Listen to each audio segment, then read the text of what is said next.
on in. If you are shopping for a car now or in the next 12 months, I want you to type me in the comments. All right, so we know who we're talking to. And Instagram. All right, Instagram. I see Instagram log this out again because I switched from the screen. We're just getting used to this. But as you come in, if you are shopping for a car now or in the next 12 months, just type me. And I want to know, because I want to talk specifically to y'all. If you're shopping for a car, after that, that's fine. But I want to talk specifically to the people who are shopping now. Now, after you let us know if you're shopping, I want you to check in. Where we at? Where are we at today? Let me know where you are in the country. I like to do a roll call, check in. Where are we at in the country? Good to see you, Calvin. Good to see you, Catrella. Good to see you, Charlicia. Steeler Nation, St. Louis in the building. I see you. Okay. Hold on. Let me go here. TikTok. All right. Where y'all at? Let's. Okay. I see Dallas, Texas. I see Tampa. Hold on. I'm trying to see Chicago, Illinois, VA Beach, Utica. I see you. Check in. Where we at today? Where we at this afternoon, evening, morning? Come on in. All right. We got the whole country on here. And we got the whole country on here. All right. I want to welcome y'all to Car Q&A with me, Deshone the Auto Advisor. As you come in, if you could spend a minute or two with us, 5-10 minutes, an hour, you're going to get a lot of value out of it. We're getting ready to do some rapid fire Q&A. And we're going to be answering all types of questions about car shopping and what you need to know to make sure you're saving thousands on your next car and every car you get after that. So as you come in, if you're not subscribed, if you're not following, you will benefit from hitting that follow button. You will benefit from hitting the subscribe button, because we're going to be doing this live show pretty regularly to make sure that you guys have access to all the information. So before we get into Q&A, I want to give people time to come in. I also want to finish up the housekeeping. My new digital book, Car Shopping for People That Hate Car Shopping, is now officially released. We are doing a 75% off sale. It's normally $97. It's a digital book. It has links to videos. It has links to my scripts. There's no guesswork in this, y'all. I want to give y'all a process that y'all can use for the rest of your life without having to worry about, I want y'all to be able to guarantee your success. So if you're on Instagram, you can go to the Instagram bio. You won't leave the broadcast. Get your 75% off, because it's only available for a few minutes at 75% off. TikTok bio, and then Facebook and Instagram. Y'all can go to deshonsbook.com, or you can scan the QR code. So let's go. Let's get your questions going. I want y'all to enjoy using that book. Get your 75% off and enjoy not reading it, enjoy using it. All right. So let me see. Let's start bringing in some comments. Where's our first question? Do I have to get financing? Oh, by the way, in a few minutes, y'all, I'm going to be giving y'all a very, very deep look into a game that's going to help you understand leasing versus buying. So in about 5-10 minutes, we'll start that game, and you're going to love it. You'll never be confused on whether leasing or purchasing is going to save you more money after we play this. Do I have to get financing to lease a car? No, you don't. Whenever we lease a car, we are always using the dealer's financing department, their company, the bank that makes the car. And because we can't shop for our own financing, how do we make sure that they're not marking up the interest rate on the lease? Multiple offers. There's no way for you to make sure they're not marking up the interest rate on the lease without multiple offers. That is what reveals the true deals when you're shopping for a lease. So there's no interest rate to shop for, but we must protect against interest rate markups with multiple offers, because some dealers will mark up the interest rate and never tell you. They'll just give you the quote, and they're depending on you not shopping their competition to find out that they marked up the interest rate on the lease. All right. So when you get your offers, it's always with multiple offers. Shout out to the sharers. Shout out to everybody who's sharing the broadcast. If this is your first time on a live with me here, just type 1. Type the number 1 if this is your first time on a live. I'm near the end of a 3-year lease. Is it best to buy the vehicle or lease another? It's very rarely best to buy. Very rarely. Shout out to the first time viewers. Good to see y'all. Very rarely, if ever, good to buy your lease. I'm going to tell y'all why. Because when you buy your lease, you're buying a used car.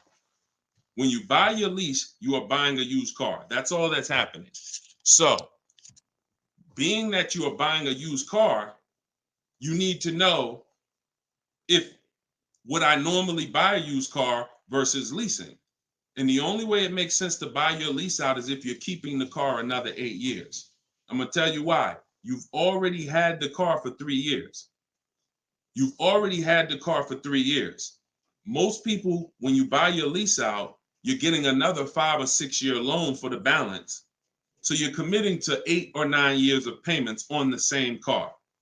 This spills into bad lease deals. The reason we don't take 48 months leases on a lease, because we're paying too long on a vehicle that we're giving back. We never want to be tied up long term in a vehicle we're giving back. That's the whole point. Leasing is meant to be 3 years, 39 months, sometimes 2 years, depending on what they're offering, in and out, switching cars very fast, always under warranty, keeping our payments low. Okay. Can y'all light up TikTok with the likes? Can y'all continue to tap the screen on TikTok? I see we got a few hundred people. We got about 400 people on total, all the broadcast. Could you actually hit that share button? Because I promise you, y'all, no one will ever get mad at you for sharing my page with them. I guarantee you that. In fact, my goal is to get them to thank you. Hey, thank you for sharing that. I like that guy's stuff. We try not to waste any time here. What about paying cash? VJ Live said, let me put this question up on the screen. If you're on, make sure you're subscribed on YouTube so y'all can see the whole thing, the presentation, when we share these numbers. We can't do that on Instagram and TikTok. So VJ Live said, what about paying cash? I have about 15,000 and I don't want payments, but they keep trying to push me to 25 grand range so I can have payments. Here's the thing. If you can find a quality car for 15 grand, great. If it's going to force you to buy something that's not, who's heard you always pay cash for a car? If, as you come in, thank you, Godhead. Shout out to the sharers. I see y'all. Who's heard always pay cash for a car? Type me in the comments. If you've heard always pay cash for a car, type me in the comments. I see y'all lighting up. Keep tapping the screen on TikTok. We appreciate it. Y'all lighting up the likes. Y'all can see where we at on the likes in the top left. Who's heard always pay cash? Right? 5150 times heard it. VJ Live said, heard it all my life. Now listen, bunch of Dave Ramsey advice. Now here's the real. Here's what I'm just telling y'all. We got a bunch of people on here, hundreds of you all say, yes, I've heard you pay cash for cars. Now there's two schools of thought here. One is no debt. Now if your philosophy is no debt, I'm not here to convince you to change your philosophy. Here's what I'm here to talk to you about. If your philosophy is I want to do what makes the most financial sense, then we'll have that conversation. Because people who could pay cash for cars and don't, they typically are making money on their money. When I was in the dealership, people would come in, they would ask, what are the interest rates this month? If the interest rates were 0%, something special like 0%, 1%, 2%, 3%, if they knew that they were getting 10, 15, 20% returns on their money, they're not going to put it in a car. They're going to use the bank's money at 1, 2, 3%, and they're going to use their money to keep making 10, 12, 15, 20%. That's the philosophy. So they view that as, I'll pay 3%.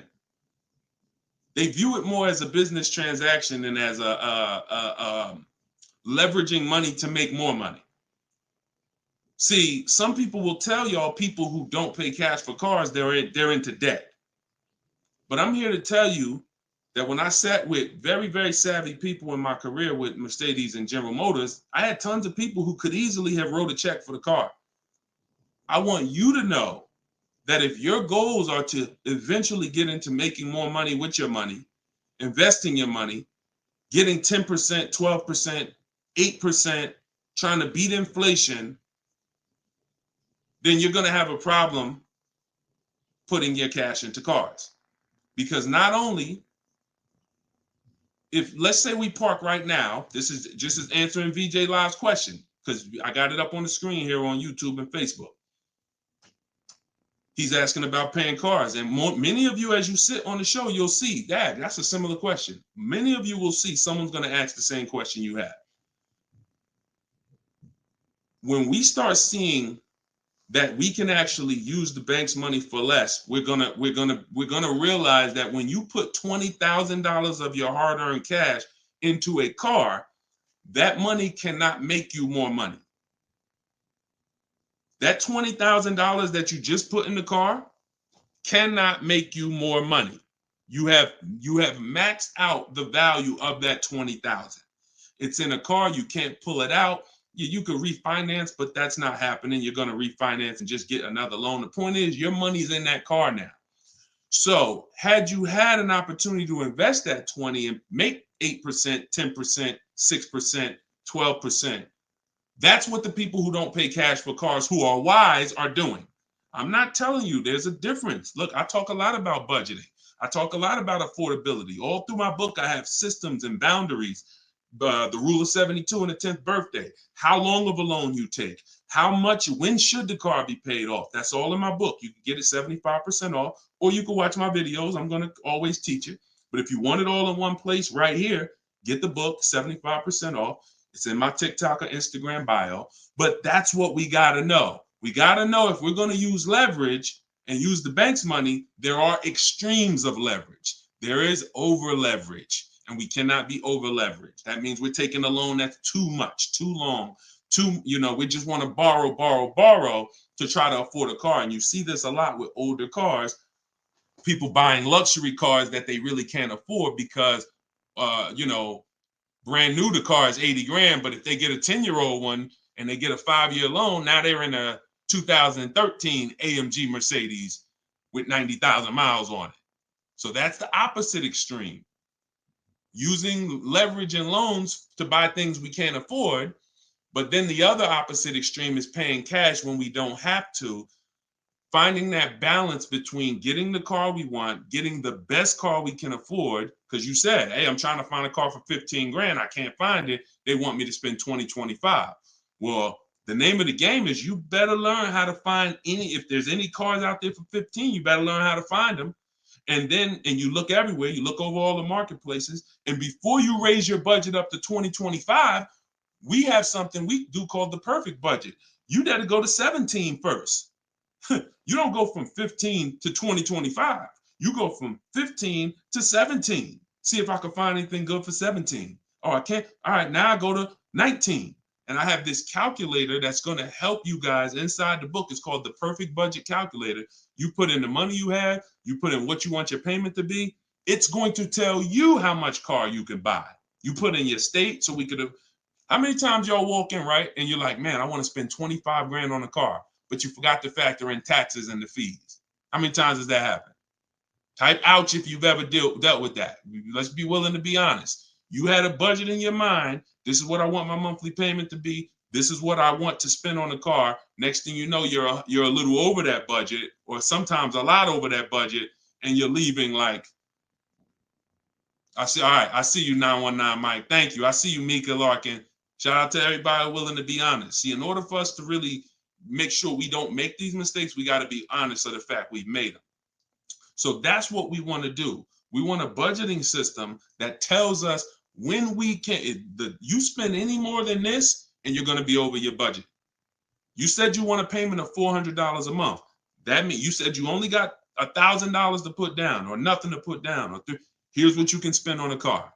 And when you use this perfect budget calculator, you're going to never go over budget. Because honestly, y'all, we don't want to be anywhere near our top of our budget. We want to be shopping under our budget. That's where I want y'all. Under your budget. That's why I said if your budget was 15 and then your max might be 20, 25 with a loan, all right, we got to go from 15 to 17, to 17.5 to 18. We don't just jump to 20, 25. But we need a methodical system to do that, to help us do that. How do I get out of an upside down lease? Jose, you can only sell out of it. That's all you could do. You could sell out of it. If you, no matter what, y'all, who's in a car that they want to replace and they think they're upside down? They may have some negative equity. This is all in the book. I would really like y'all, the reason why I'm doing the 75% off, couple reasons. The book just officially came out, but I really want y'all not having to remember this. Yes, this live rebroadcast is going to be syndicated. So no matter when you're watching it, the information is going to be valuable and applicable. But I really want y'all to have the book so that you can actually reference the information over and over again. Thank you, B-Bad. Thank you for this info. Thank you, SJF Racing. So, all right. Yes, 25 goes to 30 real fast. Let me show y'all something, and then we'll continue. This is where we are right now on Goodreads.com. We're rated 4.94. We've already received 27 reviews, 31 ratings, and the book hasn't been out yet. So if you go to Goodreads.com, if you're on YouTube, if you're on Facebook, you can see what I'm posting. But I'm sharing the fact we're already rated 4.94, 31 ratings, and the book hasn't come out yet. So now that it's officially out, I really want y'all to have it. And so make sure you take advantage. Get your 75% off. It's normally $97, but while you're watching here, it's 75% off. Everything I teach is in there in one place, so you don't have to remember it. All right.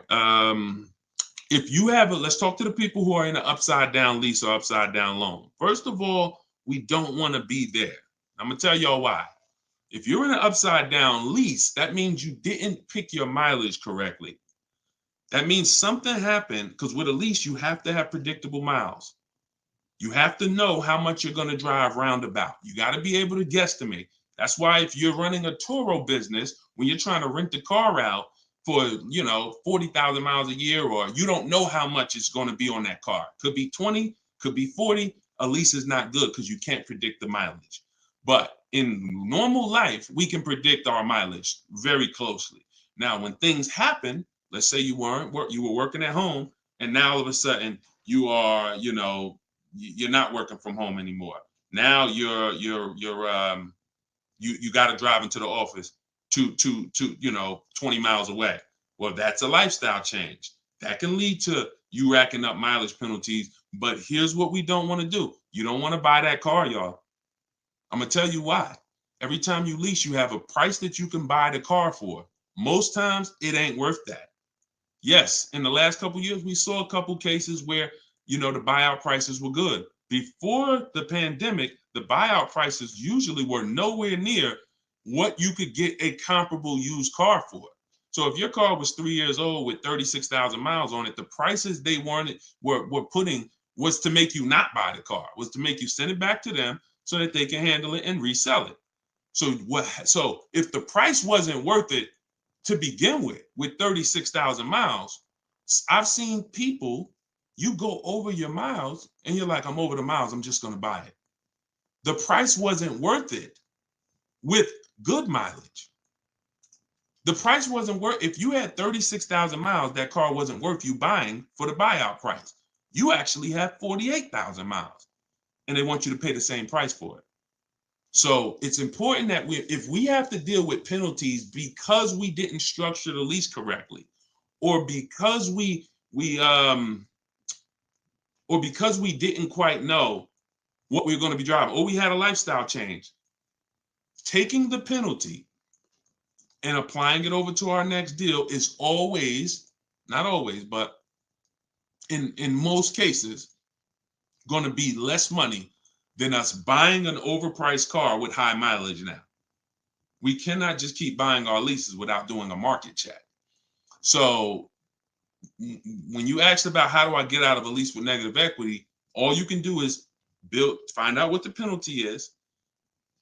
There's 3 ways that you could get out of this thing. You could either pay the difference. So if you got, you could wait until your mileage, and this is, all right. If you have negative equity on a lease, I don't even like to call it negative equity because there's no such thing as negative equity on a lease. There's penalties. That's different. Penalties on a car you purchase. Yes, there's negative equity. You bought it, you have a loan on it, the value is not worth the loan, negative equity. With a lease, we have penalties, over mileage penalties. And now some people say, well, I'm gonna go over mileage, I'm gonna get out of the lease 3 months early. But you don't realize if you get out of the lease early, what do you still have remaining? Payments. Three months of payments, 6 months. Who's ever had a dealer say, hey, don't worry about the payments, we'll take care of the old payments? Who's ever heard that? Type me if you've ever had a dealer say to you, don't worry about the old payments, we'll take care of the old payments. Okay, lots of you. The problem with that is the payments don't disappear. They always get rolled over to the next lease. They always get rolled over to your next deal. So what I want y'all to start doing is I want y'all to see that the money is not hitting. When you have negative equity, 5,000, you got this baggage from your old car, it does not go away. It gets either transferred or you can pay off the difference. So the key is to stay out of negative equity, to stay out of penalties, because yes, once you have them, they have to be accounted for. We got to find our great deal, and then we got to bring our penalties over on top of the great deal. That's all we can do. Now, you better try to see what your car is worth selling it, because you said you're over miles. You call your leasing company, you get your payoff, you find out what your cash offers are. Go to Vroom. Vroom's out of business. Sorry, CarMax, Driveway, Carvana, AutoNation, and Kelly's Blue Book Instant Cash Offer. You can go to Car Guru, Sell My Car Too. These are all people that give you cash for your car. That's what your car is really worth, what those companies will pay. Whoever's the highest bidder, we take that. See, what I'm teaching y'all, and some of you are going to get it immediately right here, right now. Some of you, it's going to take a while to get the fact that your money comes when your savings come when you start learning to make people bid instead of getting one offer. You get the most money when you start learning to make people bid. And so what you have to do is get multiple offers, find out what your car is worth.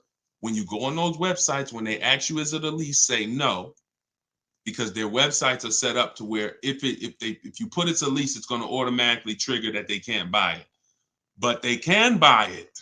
We've been doing this, y'all. I got hundreds and hundreds of members in Cars from Home University. We shop all around the country. You must put no when you're getting offers for a lease, because their computer is set up to automatically think that it's a third-party restriction and they can't buy it. But when you call your bank, you're going to ask them, do I have a third-party restriction? If they say no, then that means you can sell to anybody. But again, the way these companies are set up, they saw us making all this money on these cars, and the bank said, no, we got to do these third-party restrictions. And it was so many people going to those websites saying, oh, I'm about to sell my lease. And then they would get there, or they would talk to them and they would say, no, we can't buy it because it's a third-party restriction. So they just made their website default to, we don't buy leases, but we do know if you don't have a third-party restriction, they can buy your lease. And it's very important for you to know that. And if you do have a third-party restriction, it doesn't limit the fact you can sell and make money. It limits who you can sell to. When you have a third-party restriction, they say what they're saying is you can only sell your car to a dealer that makes the same brand. You cannot sell to a third party, Carvana, Driveway. You can't sell to them directly. You can only sell to a dealer. So what does that mean? I see y'all lighting up the likes on TikTok. Can y'all keep tapping the screen? Let's keep those likes going up. I see it. I appreciate it. And thank you to everybody sharing. So when you are, I just got off my point, but I know it was about selling. So multiple offers, y'all. This is all in the book, Car Shopping for People That Hate Car Shopping. Who has their copy? Who got their copy? We'll continue. We got some more time. We're gonna keep doing Q&A, but who got their copy of the book already? Who got their 75% off? I really want y'all using this. The book is affordable for everybody. Everybody. All right, especially at 75. Now it should show, make sure it's not showing the 97%, $97 price. That's the normal price. I see you, 5150. Okay. All right, I see you, Jimbo. Okay. Okay, I see you, Diane. I appreciate you. Okay, and I want y'all to use it. Don't read it, use it. That is like literally it's an action guide. That ain't a book you read and then you have a bunch of things you got to remember. I'm walking you through the process step by step. And again, everything I teach is in my videos. So I don't hold back in my videos, but I do want y'all to have access to all the information in one place. If if you don't want to cycle through all my videos to try to find it. All right, is it worth buying a car from Carvana? That's a great question, Danny. It depends on if it's the best deal in the market. Danny said, is it worth it to buy a car from Carvana? Now, you can put anything in there. You can put Driveway, any of these online sites, online car buyers, online used car sellers. But here's the game that we avoid. We cannot shop from them exclusively because here's what they try to do. They'll try to sell you a car based on variety. Hold on. My do not disturb should be on. My do not disturb should be on. So anytime you see,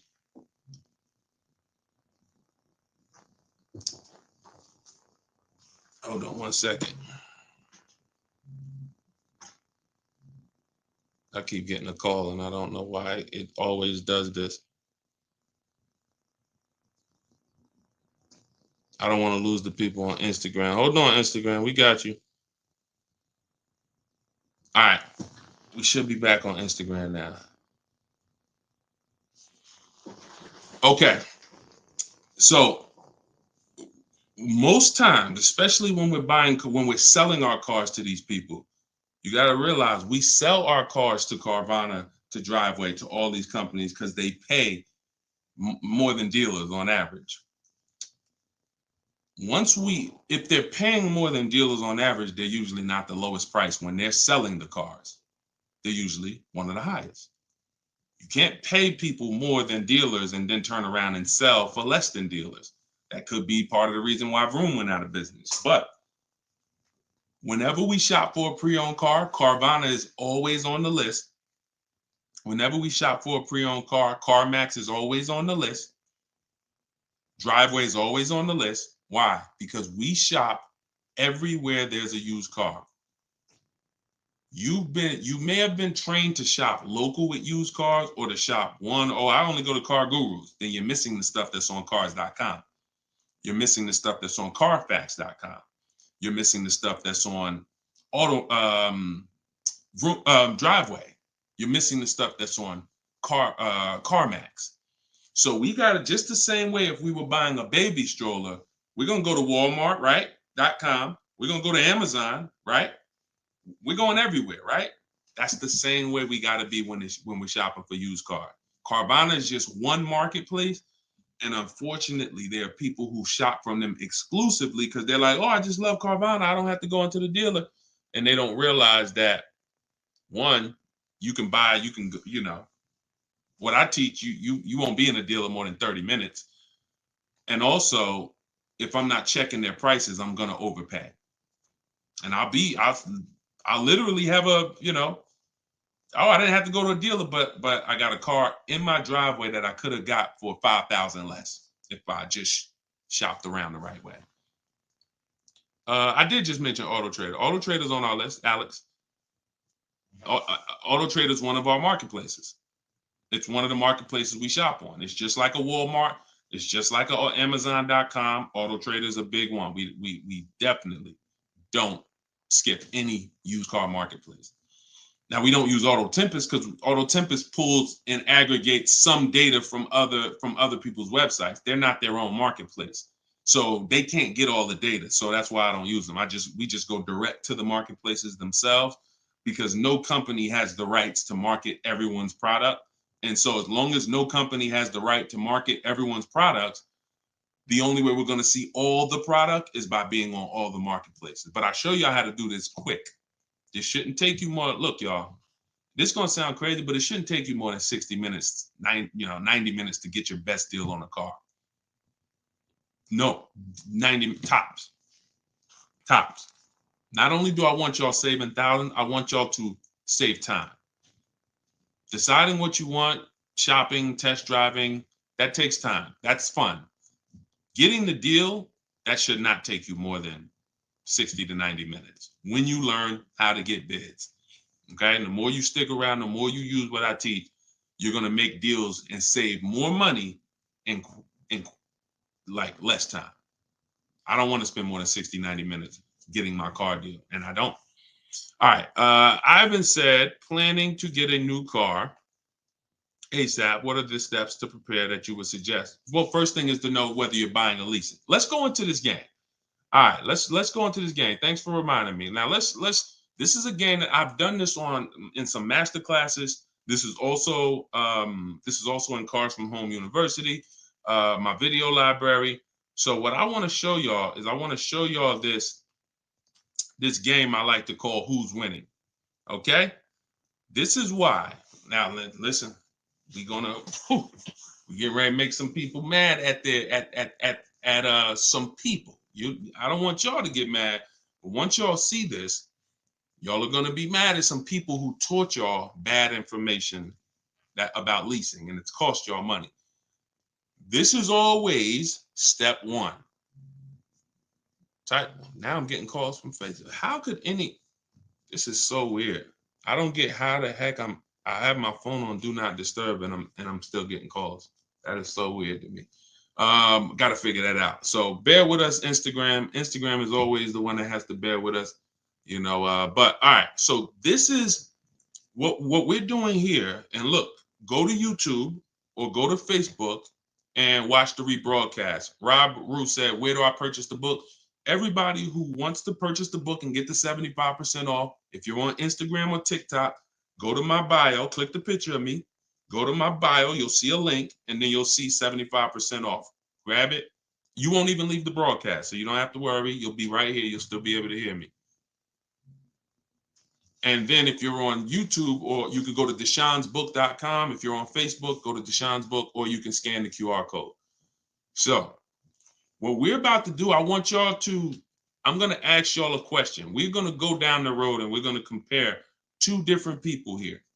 People who buy a car and people who lease. This is step one. Before you think about how much you're getting how much you're going to pay, your budget, any of the things, do I have down payment? Before we think about any of that, I want y'all to know what the most important question is. That's leasing versus buying. So on this screen, I'm comparing a person who leases and got a brand new $40,000 Jeep Grand Cherokee 2024. Now, I want y'all to look at this if you're on Facebook and Instagram. If you're on Facebook or YouTube. This person with a good lease deal is paying $500 a month. $500 a month for a brand new $40,000 car. Now, the person who purchases, some of y'all know every $5,000 on a loan is about $100 per month. So if you're looking at a $40,000 car, you're looking at about $800 per month on a 5-year loan. Now, I got this person in here on a 6-year loan at $675 a month. That's how much this car costs. 6-year loan, 3.99%. $675 per month. Let me ask y'all a question. Looking at this screen, who's winning so far? Two people drive off the lot in a brand new Jeep Grand Cherokee. They have the exact same vehicle. One is white, one is gray. One person's paying $500 a month. They're leasing it. One person's paying $675 to buy it. $675 for 6 years. Who's winning, the lease or the purchase? Put L or P. We're just talking about, literally, we just drove off the dealership. You sitting in this car next to me. We got the same truck. I'm paying $500 a month. You purchased it. You're paying $675. Who's winning? The lease. Exactly. If you're saying purchase, you're missing it. You and me are in the same car. I'm leasing the same car as you for $500 a month. You're paying $675 a month. Same exact car. Who's winning? Exactly. See, Rob, and these are the things where we can't look. There is no, the purchaser is not winning. It's not no. It depends. We have to go straight up. We have to go straight up by the numbers. See, that's where we lose at. We lose with all of this subjective, oh, well, it depends on how we look at it. No. You're driving a 2024 Jeep Grand Cherokee. I'm driving the same vehicle as you. I lease it, and every month $500 comes out of my household. Every month $675 comes out of your household. We have the same exact car. Who's winning? The lease. Exactly. That's what we got. We're gonna go down the road. And listen, go subscribe to YouTube. Watch we're gonna syndicate these episodes. So you might be watching the syndication. It doesn't change the value. I want you to see that $500 a month coming out of someone's household is $175 less than $675. So the person who leased so far is $175 per month richer. Every month, the person who's leasing over here is $175 per month richer. Now let's go to the next slide. Now, 3 years later, person wants to buy. Person wants to buy. Now, here's the thing about the purchase. There's an amount you owe. On a 6-year loan, they would owe $24,000 at the end of 3 years. I've already done it. You can watch this. That's how much the balance on their loan would be. It would be $23,400. So that's the amount they need to break even on the car. Now, mind you, they've already spent $175 per month more than the person who leased. So they're $6,300 poorer. You can see they're $6,300 poorer. See, I want y'all to see that everything that you're doing when you're not leasing is trying to catch up to the person who got a great lease deal. Everything from the moment you purchase, you're putting so much money out into the car compared to the people who get great lease deals that now your only goal is to catch up to them. This is why this is step one right here. Go to YouTube, watch it on YouTube so you can get the whole view. So $675, $500. Now, this vehicle, y'all, is $40,000 brand new. What is a 3-year-old vehicle worth? If it was $40,000 brand new, what is it worth after 3 years? $40,000 is a fair estimate $24,000. I tried to look at what I believe a fair estimate is for a 3-year-old vehicle resale value. If we purchase a vehicle for $40,000 in 3 years, when we go to trade it, 36,000 miles, is it fair that vehicle, a fair estimate is about $24,000? You're not getting 28. Let's be honest here. We're not buying a vehicle for 40, coming back and get 28 3 years later. So here's the problem. When we get 20, you're not getting 28. And don't let the last 2-3 years of having high resale values confuse y'all. Don't do that. You will destroy yourself. You don't want to. There is no class, Solomon. There is no class. This is the class. Just tune in and lock in. Like, this is serious financial education that is going to be simple if you just focus on it.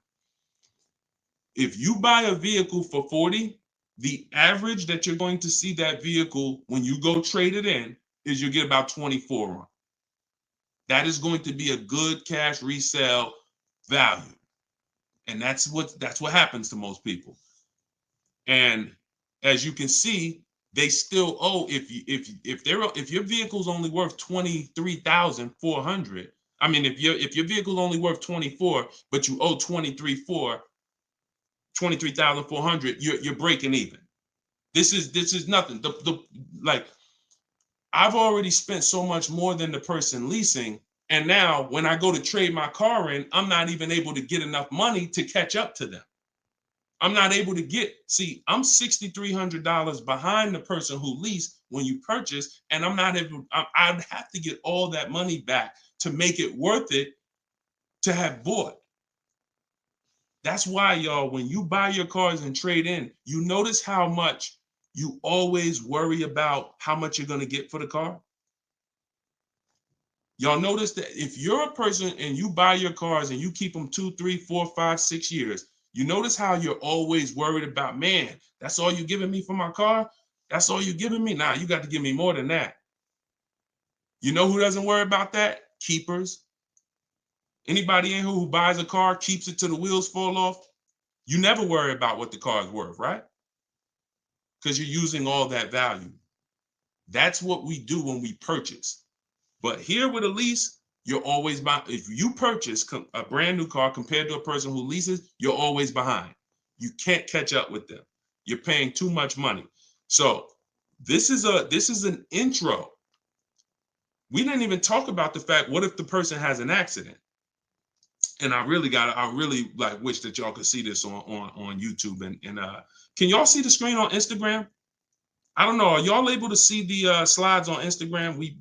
I don't know what view y'all have on Instagram, but we're not talking about if the person has an accident. If the person has an accident in the car that they own, you lose two grand of your value.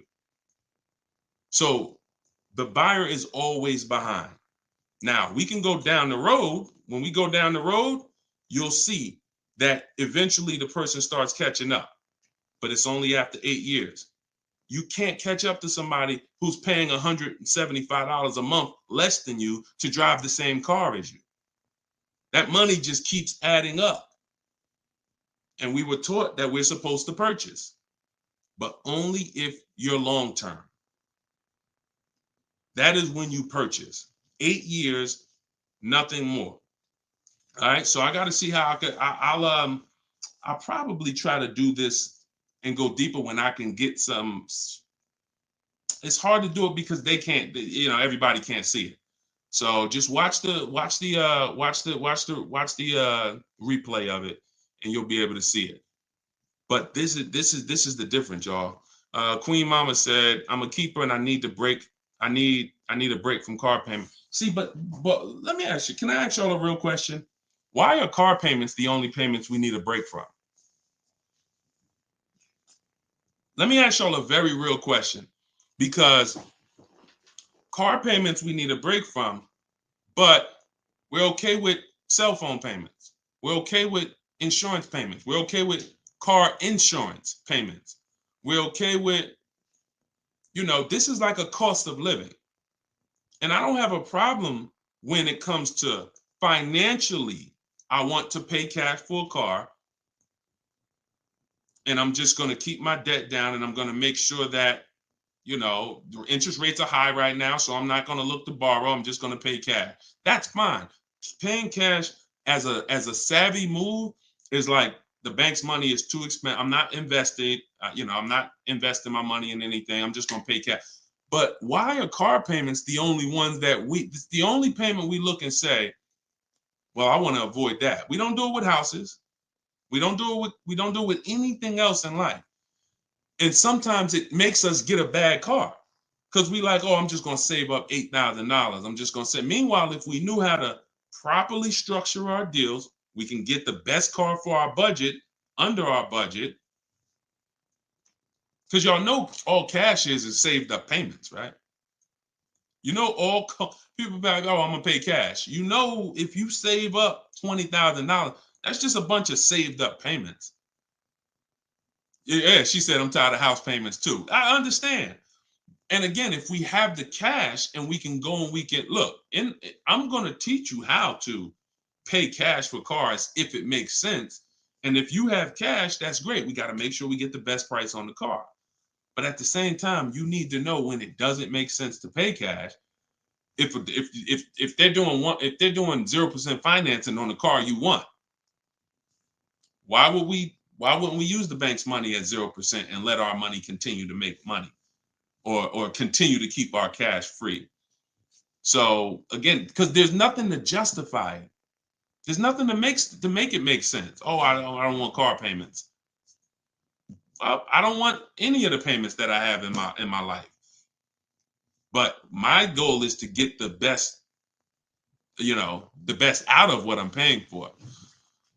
But yeah, it's a lot that goes into it. You got to make sure that those that's why y'all, we got to shop below our budget. I need a break from rent. Yeah, we got to shop below our budget. Look, when we let people talk us into cars that are above our payments goals, that are above our monthly expense goals, oh, now we get tired of them. But if your monthly budget was 500 and you went in and you left with a great car at 450, 425, you ain't really tired of that payment. You're tired of the payment, right? Like, you're tired of the payment that's 700 when you really didn't want to go above 650. Now you're like, dang, I'm paying 700 for this car. Dang, I'm getting tired of this. When you're under, you don't get tired when you're under your budget. You get what I'm saying? Does that make sense? Type I don't know, $, if that makes sense. We only get tired of payments when they're over our budget. When they're comfortably within our budget, we're never tired of them. That's why we're fine. So, but we got to learn how to get the best cars for our budget, and that comes through multiple bids. You have no idea. And then it comes through leasing versus buying, which is what we've been talking about in this initial thing. You know, in this initial thing, I'll try to get everybody on one stream, you know, where y'all could all see, because I really want to focus on the people who can see the slides. And, you know, because I know I could engage with them because they can see the slides, and then but it's people who can't. So that's all right. We'll continue to adjust. But you got to know, believe me when I tell you, thousands of people have learned that the biggest issue of affordability for the cars that they're driving was the fact that they didn't understand leasing. Leasing is going to get you 30, 40% more car for the same money when you learn how to get great lease deals. All day long. So if it's people who driving a daggone $50,000 car, they got a $900, $1,000, $1,100 a month payment. At the same time as people driving $50,000 cars, and look, this is their payment. I'm gonna show y'all something that's gonna blow your mind. You can't believe that this is a payment on a car. Right here, look, Greg is in our Facebook group. He's in our Cars from Home University program. He said, my first time posting here. His MSRP on his car that he got, it's a Kia EV6 Win with the tech package. $56,275 car, y'all. $56,000. That vehicle, if he went in there and said, I want to purchase that, you know, man, I'm not leasing nothing, you know, how much is it? That vehicle is $1,100 a month on its best day. 5-year loan, $1,100 a month. If he stretches out the loan 6 years, maybe it's $1,000 a month. I don't ever recommend you go above a 6-year loan. When we get into structuring our deal, y'all gonna hear me talk about the rule of 72, 10th birthday. We don't ever want to go above a 6-year loan. It's very risky, and it's a sign of affordability. We can't afford the car. It's like a 40, 50-year mortgage. So the point is, if he walks in to get that car, he's leaving with a $1,000 car payment. Same car. Look at what he got, y'all. Shopping multiple offers. The dealer that won the bid, his payment is $527 a month. $527 a month. He gave him first month's payment, and he drove off. He said no other dealer came close. Some people may have shopped that car and said, Deshone, I was shopping a lease for that car. They was telling me it's $800 a month. Absolutely. That's normal, because the overpriced dealers that we don't buy from are going to take their shots. But in order for us to see that, wait, this car is not really $800. The best deal on this car is $527. We have to shop multiple offers. Now, it's not always going to be that dramatic, but I promise y'all, when y'all shop multiple offers, it's going to blow your mind. The best deal to the worst deal is going to be $3,000 to $5,000 different. And you're going to see that some of the dealers that you've trusted the most, that you've been buying from, maybe your family been buying cars from them, some of them may be the ones to take the biggest shot at you. So you have to shop multiple offers. But y'all see how there's no comparison to that deal Greg just got? $527 a month. Another person's driving the exact same vehicle paying $900. This is how, when y'all see these videos of that, people average car payment is $1,000. How? Because they don't understand leasing. They don't understand leasing. Once you understand leasing, you'll understand how these people are getting jammed up and how you may have gotten jammed up in a high car payment for a car that you might feel like, oh, I'm paying way too much money for this car.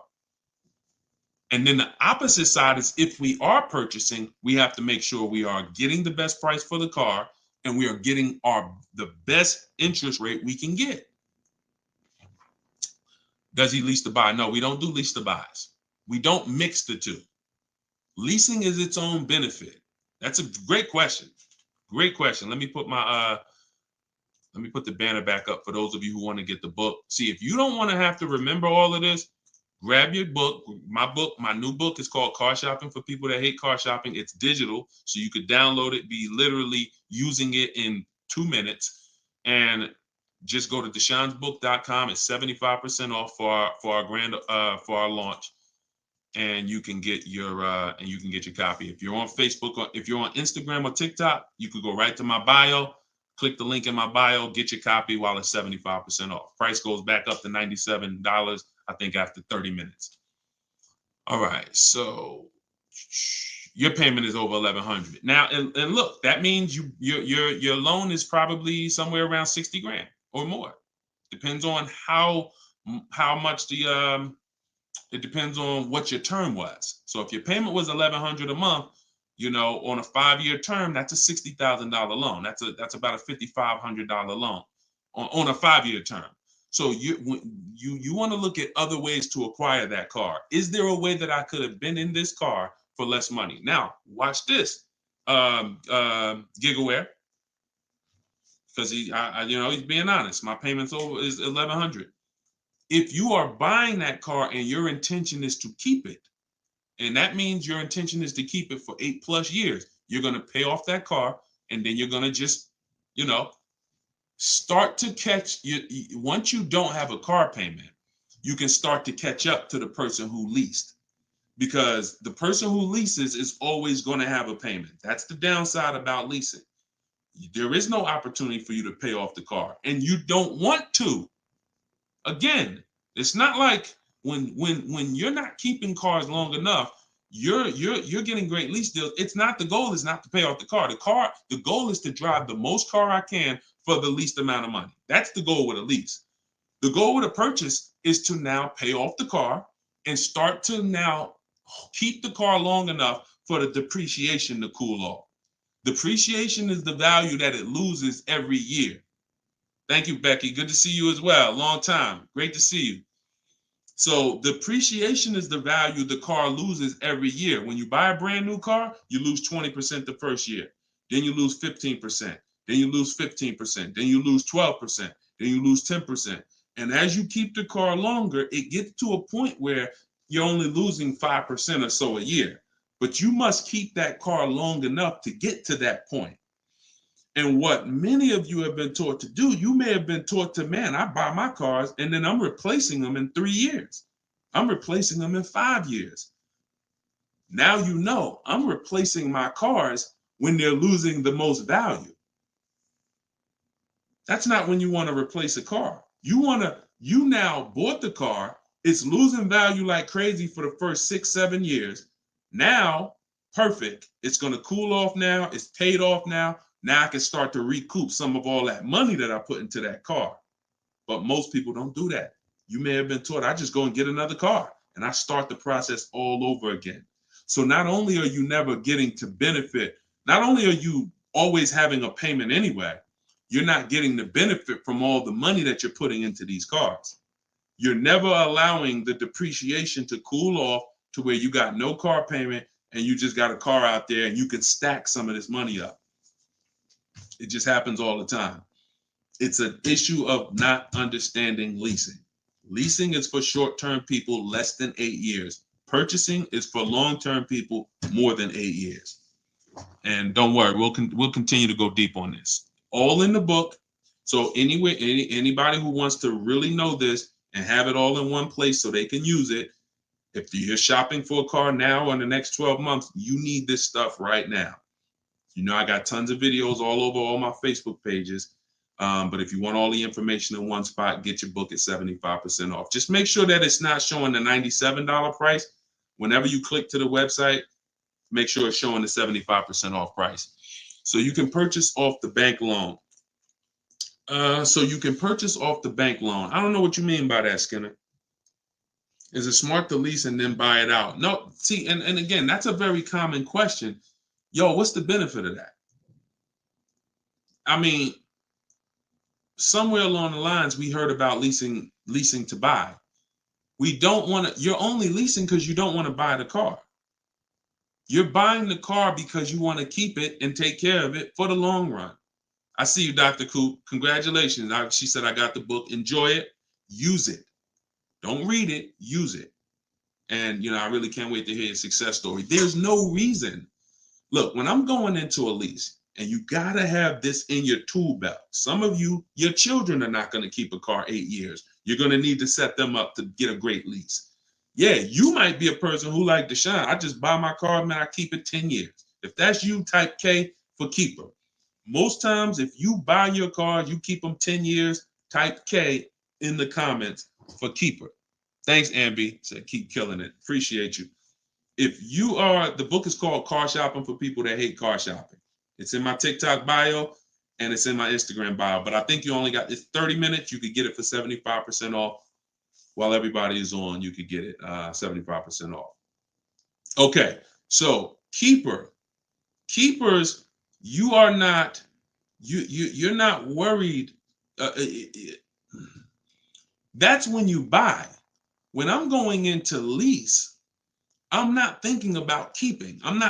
We don't want to mix the two. Leasing is, I'm going to get a great lease deal where I drive a brand new car for pennies compared to purchasing. Or for a small percentage compared to purchasing. That is a lease. My goal is not to buy the car. It's not to buy the car. You see, when we keep, we win. When we lease, we win, as long as we're getting good deals. But it's people who are mixing the two, and that might be you, and that's where we lose. We buy, and then we trade. We buy, and then we sell it in 2 years, 3 years, 4 years. We tired of it. Oh, I'm gonna go switch out of this. That's mixing. The other one is you lease, and then you purchase the lease. So you lease your vehicle, and then you go buy it at the end. That is mixing. You don't want to mix because the benefits of leasing are laid out. The benefits of purchasing are laid out. Very clear, separate benefits. When you mix the two strategies, you lose the benefits. And again, most people who would tell you they bought their lease, they're buying it with a 5 or 6 year loan when they've already been paying 3 years to lease it. The lease is 3 years. The loan is 5 years. That's 8 years. And I'm going to tell y'all how this happened. How I figured out this was so bad, I'm going to be honest with y'all. I was in the dealership one day. Somebody comes in. They're like, hey, I want to replace my car. So I go out and I look at the car. I ask them what they owe. No, I don't think I asked them what they owe. They come to the dealership. They say, yeah, I got a car out there. I want to trade it in for a new car. And I'm like, okay, that's pretty normal. Let's take a look. Here's what happens. I say, what year is it? And they'll say, well, it's a 2018. I'm just using like a real example. Like they say, oh, it's a 2018. Now I'll ask them, how long have you had it?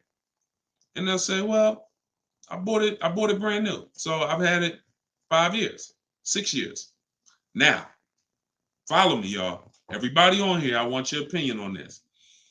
Person comes up and says they've had a car for 6 years. They bought it brand new. They've been paying on that car for 6 years. Don't you think that car should be paid off by now or almost paid off? Yes or yes. Type Y if you understand. Person bought it 6 years ago. You go out and I'm like, okay, mister, how long have you had it? They're like, I've had it for 6 years. So I'm like, okay, perfect. Everybody's saying yes. So this is what I'm thinking. This is how I found out buying your lease was a bad idea for most people, if not all. So I go and I say, okay, great. I see you're here trading. Now, in my mind, I'm already trained to talk to him about leasing because, thank you, Brent. I know you're here trading this car in 6 years. I want to show you what leasing looks like, and you're going to love that a lot better. You're not going to need this down payment. I'm going to be able to give you a check back for this equity in this car you got here. It's going to be all good. And I've helped some people do that. They come in and I show them the lease, and I'm like, you know, you keep just trading your cars, but if you lease, here's what, boom, that you could do. And then I'll give you this, you know, you get a big check back for your balance of your old car, all of that. So this is when it works, it's beautiful. But when it doesn't work, this is what it looks like. I'm like, I run in and I'm like, okay, your car is worth about $15,000. Instagram just logged me out. Instagram just logged me out of nowhere. I don't know what happened. Let's see if I could go back. All right. So now when it doesn't work, so I go out and I find, you know, the used car manager may tell me this car is worth $15,000, and I'm like, okay, perfect. It's probably paid off. Great. He's gonna get like a check back for like almost all that, and then he's gonna have a low payment. He's gonna love it. So I find out when I call the bank, I say, how much you owe? He says, well, I don't really know. I call the bank. I'm like, okay, I'm calling for Mr. Jones' payoff on his, you know, such and such car. And the bank says, okay, yes, the payoff is $15,000. I'm like, wait, 15,000? How could he still owe 15,000? This doesn't make sense. I look at him and I say, the bank is saying you still owe 15,000 on the car. And I'm like, he's like, yeah, okay, yeah, I didn't know how much I had owed. I said, wait a minute. Didn't you tell me that you had this car since it was new? Yeah, and you told me you had it for 6 years? Yeah. How do you still owe? And he said, oh, I leased it first, though. What I did was I leased it for 3 years, and then I had bought it at the end. And I'm like, there we go. That's the problem. You leased it for 3 years. Most people, when they're buying their lease, they're going to put a 6-year loan on it, which means 6 years later, from the day you bought it, from the day you originally leased it, 6 years later, you've been making payments and you still have 2 more years of payments left. That's actually, I'm wrong. That's 9, 3 years of payments left. Happens all the time. So I literally, y'all, smart people on here, you'd never take a 9-year loan, right? Type never. You never take a 9-year loan. If you're enjoying, please subscribe to the YouTube channel. If you're not subscribed already, we still got probably 400 or 500 people on here throughout all the platforms. If you, whatever platform you're on, make sure you're following us, because this is the stuff we do. You would never, right? You would never take a 9-year loan. But the same adamant, we're adamant we'd never take a 9-year loan. We got to see every single time. Thank you so much. I appreciate the gifts on TikTok and all the platforms. We got to take every time we hear about buying our lease out, unless we're going to pay cash for it, which is another discussion. But most people are not. They're going to take a 5 or 6 year loan out. So as soon as you hear lease to buy, as soon as you think lease to buy, I want you to think 8 or 9 years of payments on the same car. That's why it's a bad idea. That's why it's a horrible idea. Okay? Now, if you are comparing, we had somebody in our group yesterday who was asking about buying his lease out because he's going to give the car to his parents and because they're going to keep it long term. And the value of the car compared to the value of a similar used car is a great deal. That's different. Buy it. Because all you're doing when you're buying your lease is you're buying a used car. It's your car. I used to help people buy their lease. Hey, they come out of the office. We switch the plates because we got to re-register the car. And I'm like, okay, so how was it? Now, they just signed up for a 5-year loan, 6-year loan on a car that they've already been in for 3 years. They're not really excited about it. You know, I've had the car for 3 years. At least when you go buy a used car, you're excited about it. You're excited. Oh, nice. It's new to me. But when you buy your lease out, you're not really excited. Thank you, man. Y'all going crazy with these gifts and everything. I appreciate it. So these are the things, like what I want y'all to have, as long as you stick with me and you learn what I teach, you're going to have clear boundaries that you operate in that always protect you. That's the name of the game. There's clear things I do. There's clear things I don't do. I know I have rules. I have boundaries. And what I want y'all to get familiar with is the 8-year rule. The 8-year rule is the first rule. It says if you're not keeping your car 8 years, you should not be buying it. You can't outlive the depreciation. You cannot outlive the depreciation compared to someone who purchases. Now, it's too much to go deep on right now. We'll go deep because I know some people thinking, oh, Deshone, but if I pay cash for a brand new car, I'll pay less overall. Yeah, but if you pay cash for a brand new car, you're still laying out all the money. You're still laying out all the money and you're still trying to get that back. You're still, oh, I paid 30 grand, 40 grand, 50 grand. Do you understand that a person who leases that same car, what would you rather be? Big dog who thinks you're big dog because you're going to write a $50,000 check, or a person who comes in and says, I'm going to get that car for $500 a month. Do I want 50 grand coming out of my bank account going into a car, or do I want $500 every month? It's much more, it's a much more pleasant feeling to give a bank $500 every month to drive their $40,000 car than it is to say, okay, you want this $40,000 car, then you come give us a check for the whole amount and the taxes and everything. Now I'm taking the check out, boom. And again, there are situations where that's right, but I want you may have been somebody who's like, yeah, but I don't think it's right for me. And that's okay. That's okay. I'm not one of these people that's going to make y'all feel like you are wrong by using leverage and learning how to creatively acquire cars where it's a little bit of money coming out of your bank account every month versus what people have told y'all and how you should be buying cars. Thoughts about leasing luxury vehicles. It doesn't change, Dr. Doctober. That's a great question. He said, what are your thoughts about leasing luxury cars? Same principle, 8-year rule.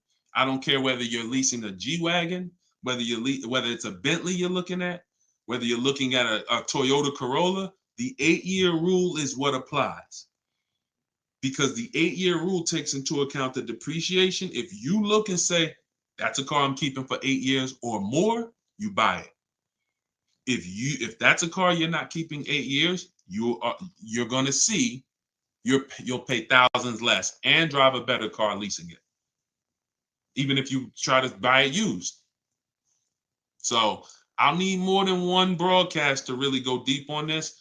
I'm just getting familiar with how to use all of these tools where I can show you all stuff. But we'll continue to go deep on this. This is not a subject. If you've gotten years and years of bad advice, it's not always. Some of you get a breakthrough immediately, and some of you it takes more time because again, it's been beaten to your head, and people with loud voices who shout tell you this is what you do, or you never do this, or you always do it like this. You know, like who's heard somebody say never buy a used car? I mean, never buy a new car, always buy used. Who's heard that? Type of U for used. If you were taught you always get a used car, you should never get a new car. Who's taught that? And we got a couple more minutes. We'll stay on. We'll do some more questions. As long as y'all continue to share the broadcast and continue to stay tuned in, I see we still got hundreds of people on. Then we'll continue.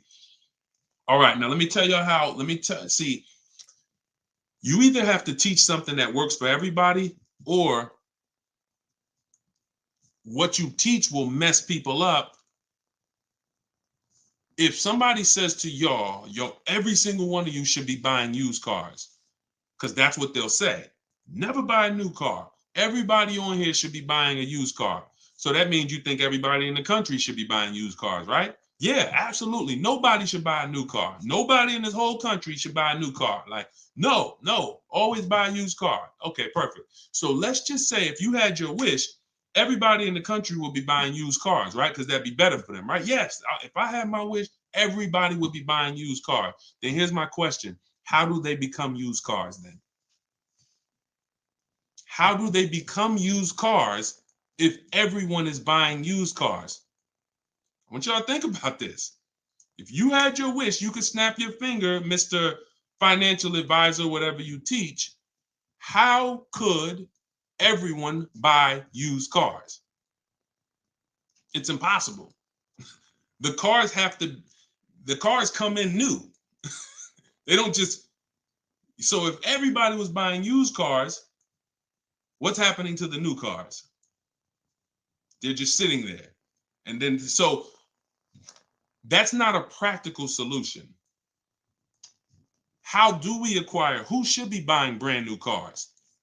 People who are going to lease them, and people who are buying new cars, who want to purchase, keep long term, and you could afford new. That's only if some people say, Deshone, I want to buy. I'm not leasing, I want to buy. I keep my car, but should I buy new or pre-owned? That depends on budget.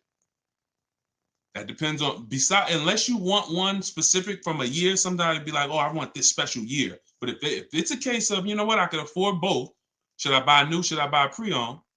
That's a matter of budget and preference. If I could afford a new one and I can keep it long enough to outlive the depreciation, then I'll buy new. But if I can't afford to get a quality vehicle for my budget, then I'll buy pre-owned. And some people want to treat themselves. Some people like, I only get a new car every 10 years, Deshone. I'm going to get something new. That's fine. That's fine. As long as it's long term, because time heals all wounds. We killing the likes on TikTok too. I appreciate everybody tapping the screen. Y'all still running the likes up. Appreciate it. Shout out to the subscribers. If you haven't subscribed to us on YouTube yet, please, we invite you to subscribe. This is what we'll do. You'll get notifications of when we live, so you can make sure you tapped in. I see you, Barbara. She said, I just bought the book. I appreciate everybody who got the book at 75% off. This is the launch.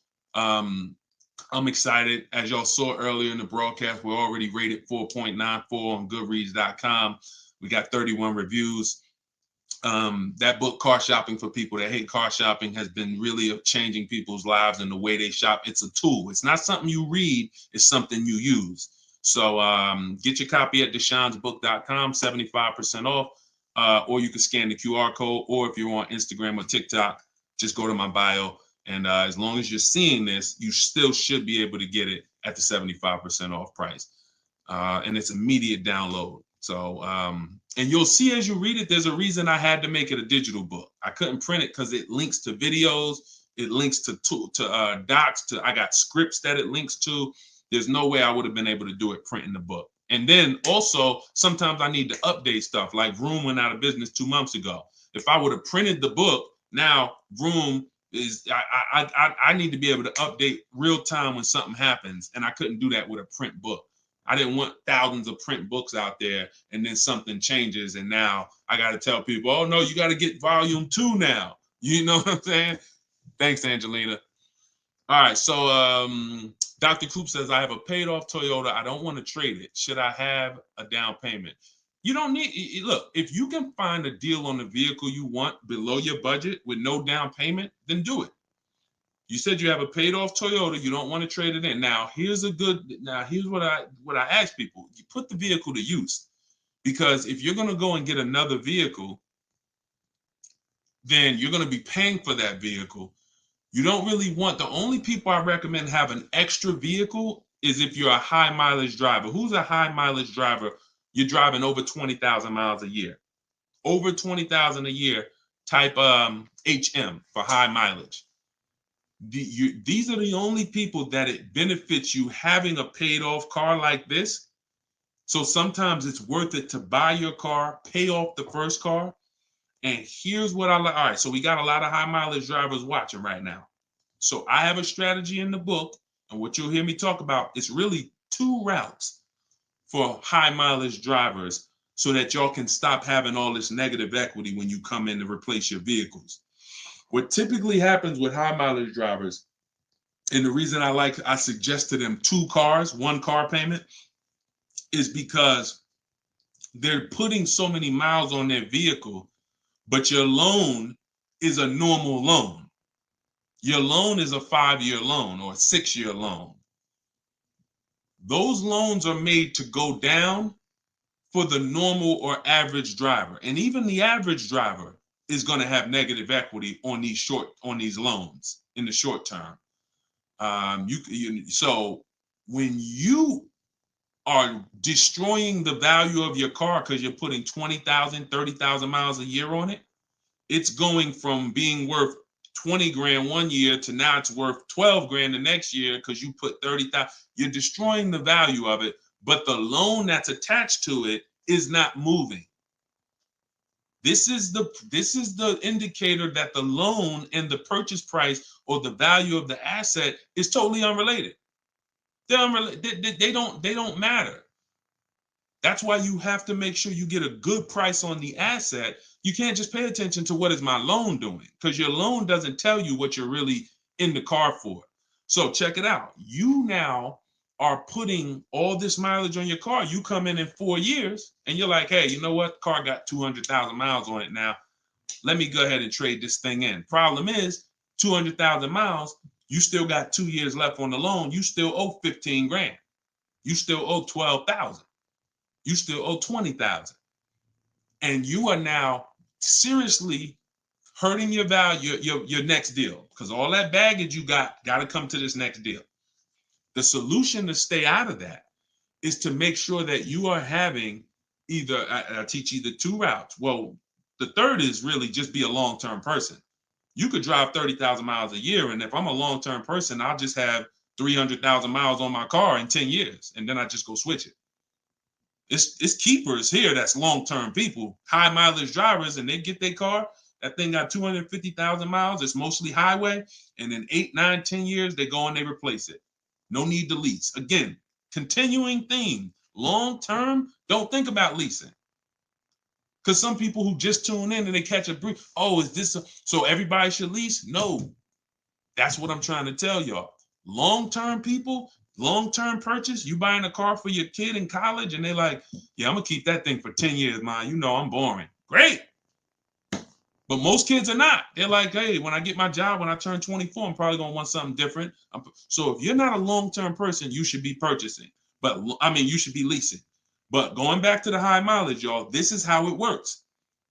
The 2 strategies for high mileage drivers is to have one separate car. You pay that thing off. And now that becomes your mileage car. And you go and lease a nice car. This is beautiful. This prevents you from having 2 car payments. And this allows you to have a nice car that you're not destroying. So you pay off that first car. If you're going to go this route, your first deal is a purchase, because you're going to get that first car, pay it off, could be new, could be used, but it must be quality. Pay it off. And as soon as that car is paid off, now I go lease my nice car. So I might be putting a high mileage on that first car I'm buying, but once I go lease my nice car, now I got a payment over here. My nice car is over here. And this is when I take out to dinner. This is when I want to go out and have a good time. I don't want a car that I'm just always putting, 30,000 miles a year on. Now I split it. And this has allowed so many high mileage drivers to continually be able to predict what they're going to put in these cars, because now they can't. You cannot predict how much y'all are spending on these cars, high mileage drivers. Y'all are losing so much on resale value. Your loans are just so high and they're moving slow. You don't know how much you are losing, but I break it down for you. It's thousands. You can't destroy the value of a car and then go trade it. It follows you. So that's one strategy. Second is a high mileage lease. Second is straight up. First time I experienced this, I had a guy came in and he was bringing back a lease with 75,000 miles on it. And I asked him, I said, man, I didn't even know. And that's my ignorance. I was selling cars and I didn't even know that was available. And I said, let me ask you a question. How long you been doing these, like, what do you do? He's like, I'm in sales. Like I do 25,000 miles a year, every year. I said, okay, wow. And you lease your car? He said, yeah. Because I already know what a good lease deal is. I just didn't really take into account back then. This is probably 2015. I didn't take into account a high mileage good lease deal. And when he told me what his payment was, And he said, yeah, I come back 75,000 miles. I drop that thing off. I pay my payment every month. Now here's the thing. He might only be paying $150 or $200 a month more for his super high mileage. But that's much better than him buying the cold car, destroying the value, coming back and trying to trade it with 10, 15 grand negative equity. So strategy, you are not really purchasing cars with strategy until leasing and purchasing is in your tool belt and you know when to use which. For your family, not just you, for your family. It's not just you. All right. So great questions. Great questions. So this is the type of stuff that's in the book. Everything's in the book. Whether you see me live, whether you see me on social media making videos, you're going to get all the information. You don't have to worry about, oh, Deshone is holding back info. It's not. Now, access to me, yes, I have access. I have a Cars from Home University where I coach people personally and we work together. That's access. But as far as the information's out there. It's how you want the information. We'll get it to you anyway. If you want it all in one spot, get the book, get Car Shopping for people that hate car shopping. Download it now. It's 75% off. Scan the QR code or go to deshonesbook.com or go to my Instagram or TikTok bio and get your 75% off copy. But other than that, you don't have to worry about not having the information. See, what y'all have had to deal with is how do we make great car deals? How do we not pay penalties when we don't have the information? But now the information's here. It's here for you. It's just you got to decide, how do I want the information? Do I want to look through all Deshone's videos? I got a video on every topic. More videos to come. They're not in order, and they're for different people. Some of you are going to purchase used cars. Some of you are going to lease. Some of you are going to buy a new car. Some of you are going to pay cash. Some of you have good credit. Some of you don't. So throughout all those videos, you got to sort through that. In the book, you're only following one path. When I do videos, when I do a book, it's like one path. Let's stay focused so that we can keep you on track. That's why it's step by step. Yeah, that's how the book is designed. All right, how do you purchase a vehicle without proof of income? That's tough. You need other things that are going to weigh. That's a good question. So if you don't have proof of income, credit profile gets you approved, not credit score. So proof of income is usually only required when you have a lower score or you have a new company, new business, and they need some type of way to, try to, make sure they're going to be all right recouping their money. How is the car going to be paid?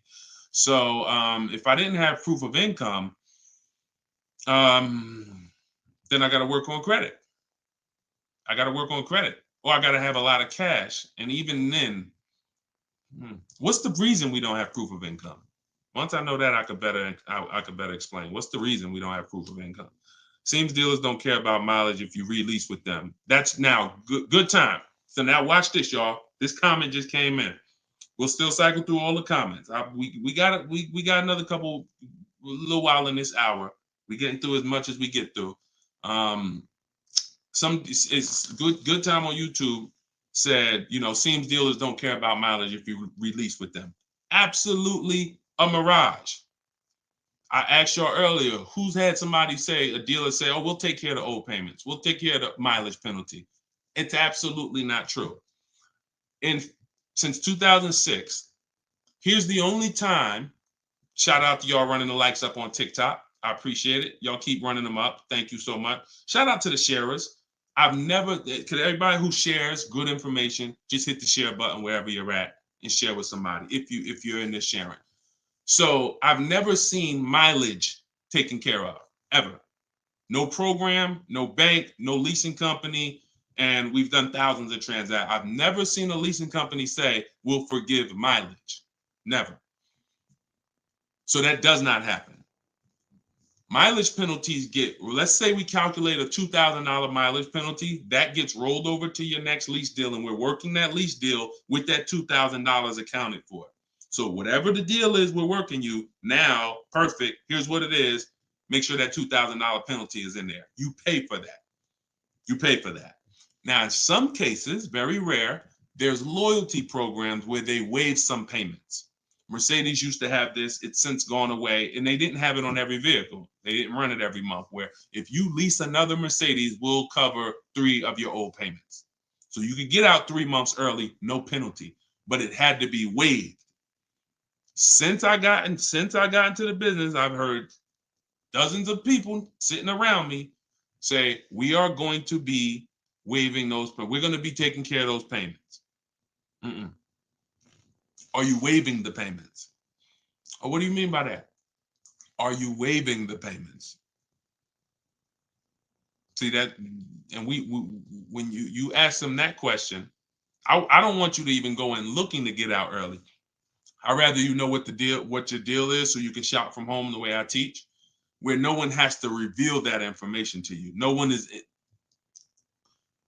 If you got the right strategy, you're never putting yourself in a position where someone can lie to you without you knowing it. So if you go in the old way and you go into one dealer and say, hey, I'm looking to get my, new lease and I got like penalties, and they'll say, okay, we'll take care of it. That's putting yourself in position to be lied to. Oh, we took care of that. We built in the payment. Yeah, all the payments are taken care of. This is your new payment. Mm-mm. When we shop, when we take control of our deal, that's not something someone's telling us.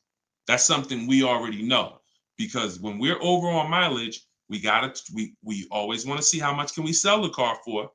I was over mileage on my Jeep, sold it, still made money. Still made money. There's plenty of people who go over on their mileage and can still sell their lease and make a lot of money. Even if they break even, they avoid the penalty. So first is always to do our equity assessment and see how much we can sell the car for.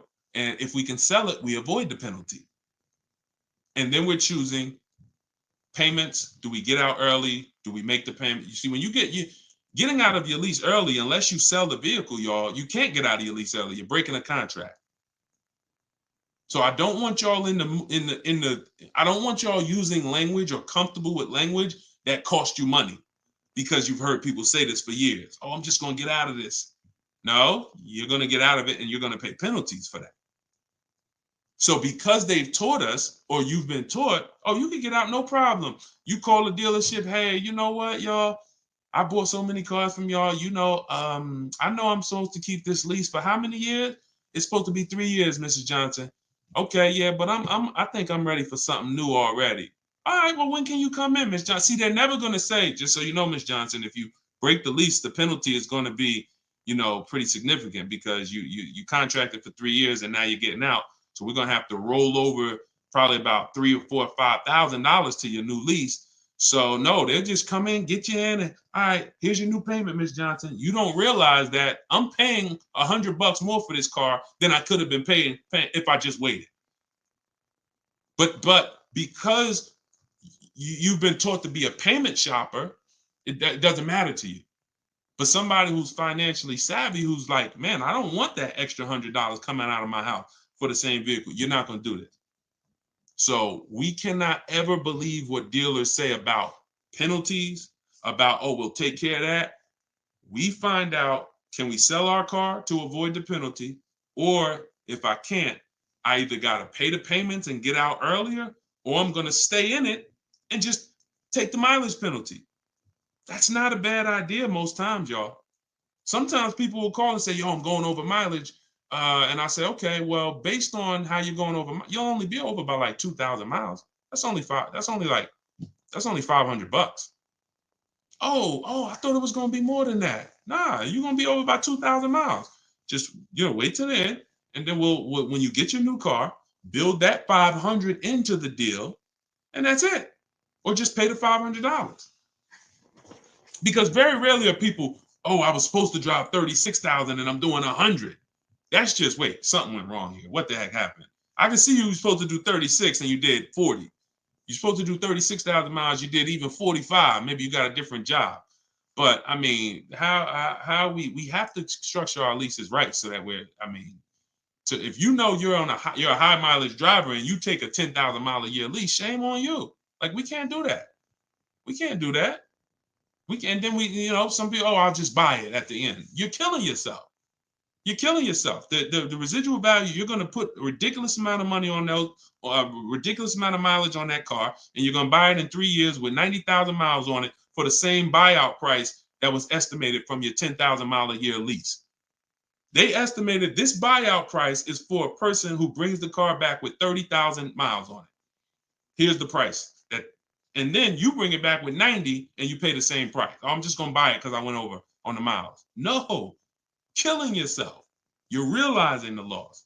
So again, this is why we want to be in your life.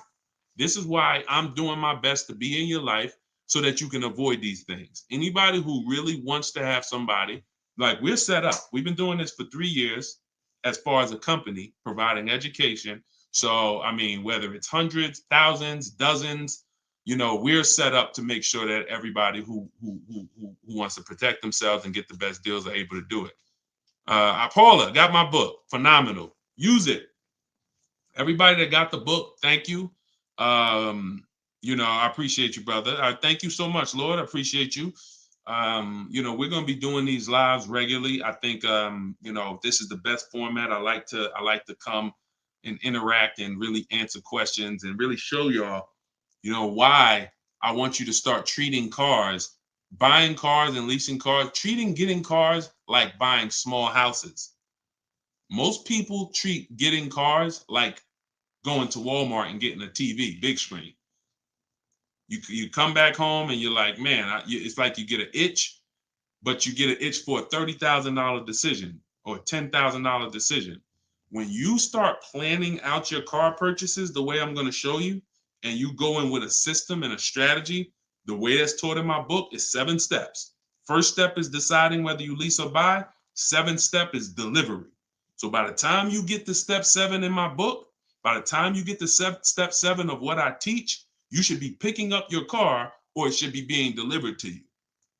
So it's not about learning and reading and then, okay, Deshone, I just read everything. I just learned everything. I just watched all the videos. Now I'm ready to go get my car. No, we're going to you learn by doing.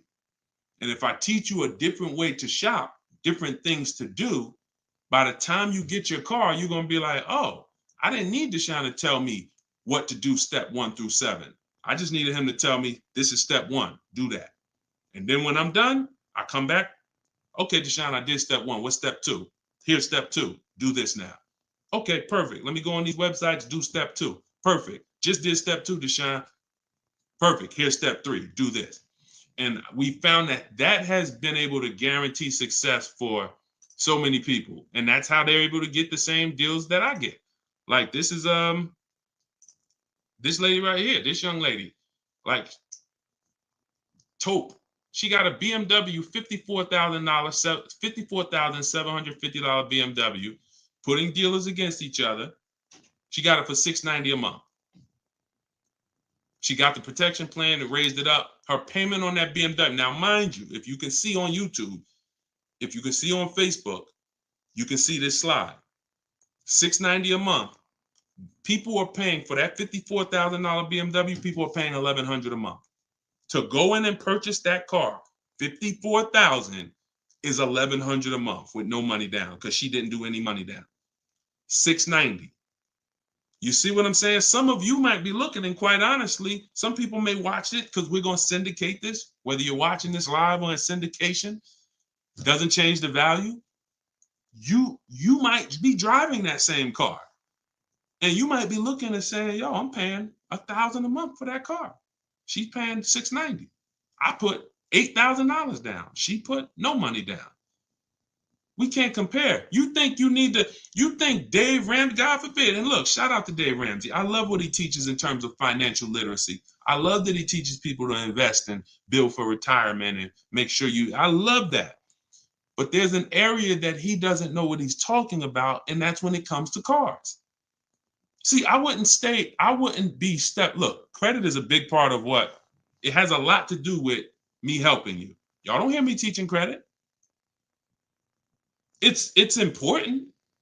It's a complimentary topic for us to talk about. I talk cars, how to make sure you pay the lease for them.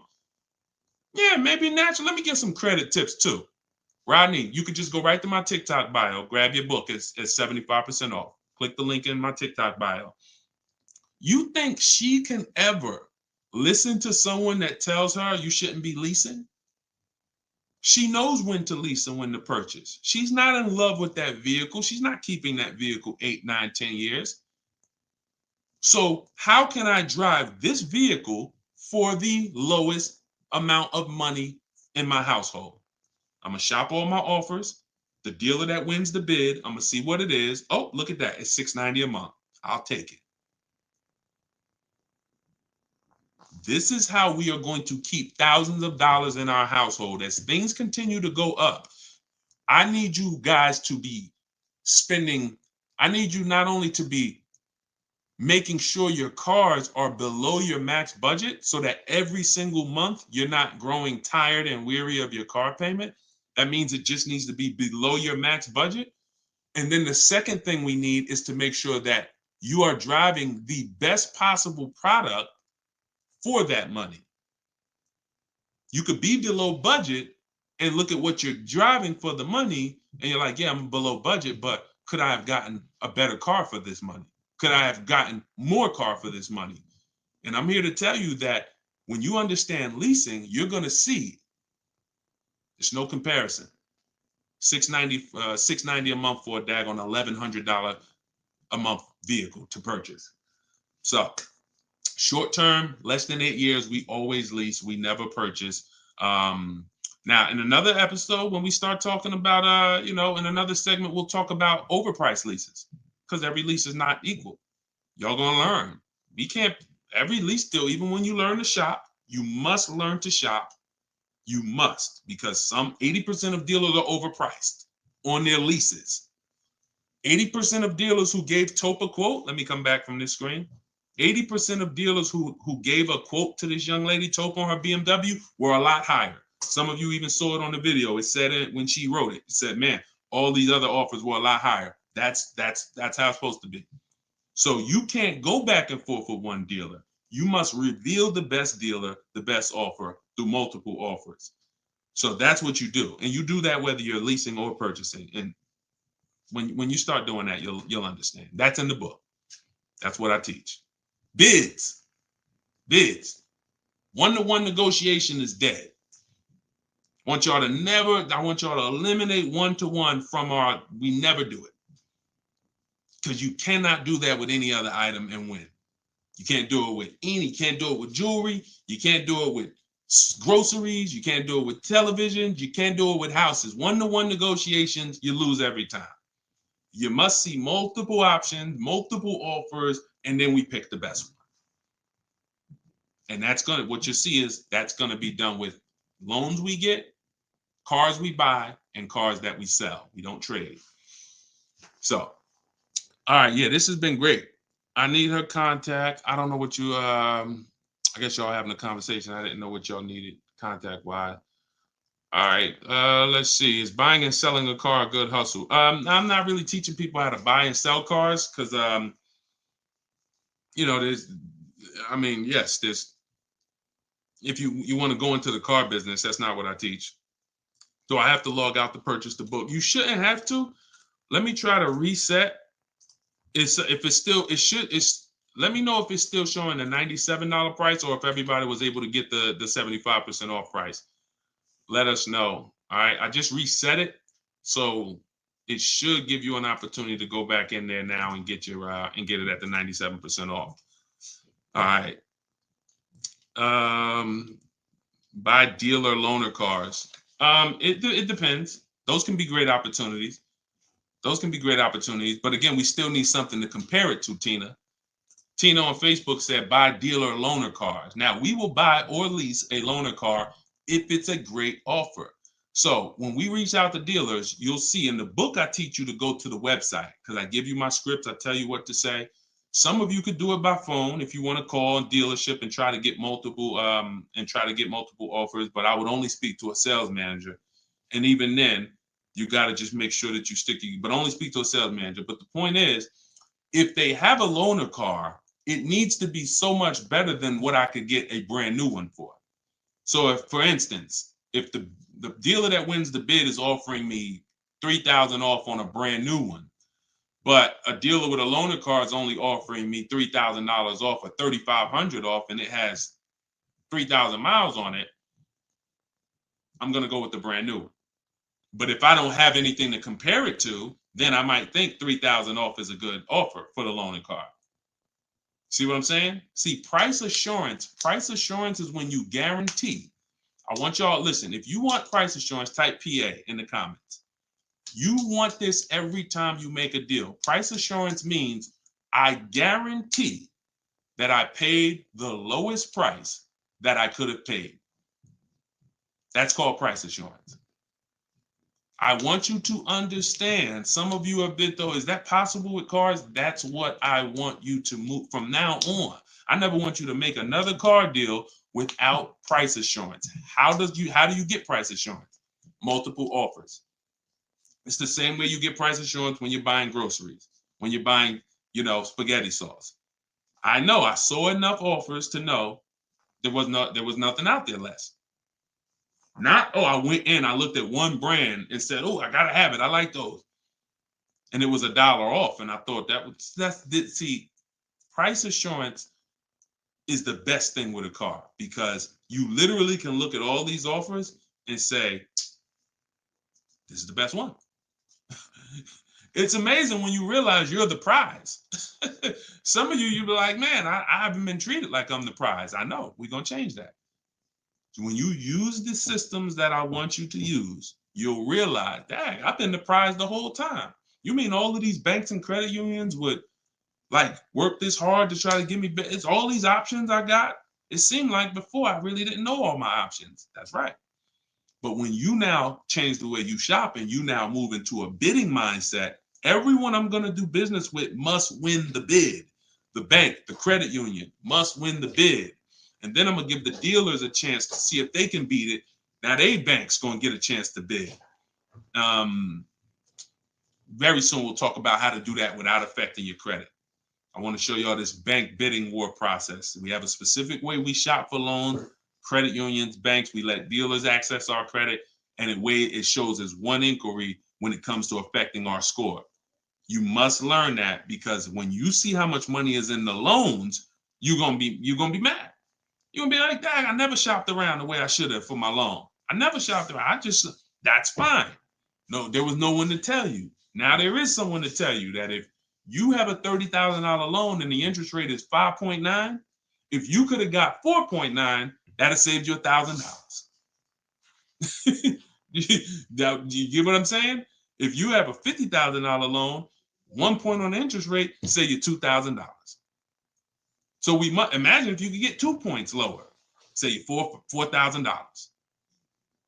So we are excited to try to get money off the car. We're going to be just as excited to make sure we're not giving that money in our loan. The banks are not loving us because we don't want the banks to like us. We want the banks to say, man, we barely making any money on this loan, but we'll take it. You don't want the bank to say, every time they need a loan, they just come right to us. They love us. Give them 5.9. They don't ask no question. Give them 6.29. Give them 7.2. Whatever. They're not gonna shop. No, we don't want that. So, all right, y'all. So I will be back for another segment. These are the things we're gonna continue to do. We'll be live on all 4 platforms. We look to partner with more platforms in the future. So if there's a platform that y'all think we should be on streaming, let us know. Right now, we are, Facebook, Instagram, TikTok, and YouTube. So it's been great. We had probably, consistently 400 or 500 people on here. And so if you want to get your book at 75% off, as long as the timer hasn't come down, you should click the TikTok bio. Name of the book is Car Shopping for People That Hate Car Shopping. If you Google it, you'll see it's already rated 4.94 on Goodreads. We have 31 reviews. So we're on our way to being a 5-star bestseller. And it's really the people using it. So I want you all to use it. Get it for 75% off. Normal price is $97. Download it immediately. Start to use it. If you're on YouTube or Facebook, you can scan the QR code and get your copy, or go to Deshone's book. Yes, Mandy. Facebook is the same handle, Deshone the Auto Advisor, on every channel, whether it's YouTube, Facebook, Instagram. It's always Deshone the Auto Advisor. So we'll be back to answer more questions. We'll be talking more about leasing, but we'll be talking more about deal structure, shopping, how to check and make sure cars are reliable. There's a lot of cars going out here with bad reliability ratings, bad longevity ratings. So they are not the cars that we need to be buying for keepers. We got things we got to look out for, y'all. Like, this is the tip of the iceberg. We're buying a car to keep. You know how many people have bought a car, it wasn't quality, we didn't check longevity. I thought I was going to keep it 8 years, 10 years, but car started giving me issues, transmission issues at 80,000 miles. I didn't know that. We got to make sure we're checking these things. We got to make sure we look into every, so we'll break this down step by step. I'll be going over my system, my 7-step system, and just going deep with pieces of it and answering you guys' questions. Borrow against your money in the bank. Yeah, that's fine. Whatever gets you the biggest net return, Tina. She said, I don't get loans. Borrow against your money in the bank. As long as, just whatever gets you the best net return. I'm just here to tell you that interest isn't the only loss on money. Opportunity cost is a loss when it comes to financial. If you were taking a class on finance, opportunity cost is real. If I could have put my money in something and made 10% on it, but my money was in a car and I didn't have that money, and that money is losing me 10% in the car. So let's just say I put the 20 grand in the car, and then every year that 20 grand is worth 2,000 less, then I'm losing. It's a negative 10% return every year on that 20 grand. When I could have had that 20 grand somewhere getting me 10%, use the bank's money at 4%, and now I'm still at a net positive when it comes to, am I richer at the end of the year? Am I richer at the end of the month? So I just say that to say we've been taught when it comes to finance, we just talk interest. Oh, I don't want to pay interest. I don't want to pay interest. But I'm here to make sure everyone knows the total package of why people who don't pay cash for cars, who could afford to, who literally can write $100,000 check for anything they want, why they don't. See, I'm not interested in, I'm interested in why the people who could pay cash for cars choose not to. And it's not what you've been taught. Some of it's not because, they just love debt. Now, these people have paid off houses. So these are the things that we're going to be talking about. So, and again, all in my book. If you want it all in one place, grab your copy. But yeah, this was a great segment. We will certainly be back. Always a pleasure. And just make sure you're subscribed so you do get notifications when we go live. Make sure you're subscribed on TikTok. Make sure you're following so that when we're live, you can jump on because we're going to be doing this a lot. All right. I'll see y'all soon. God bless everybody.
I'm on TikTok.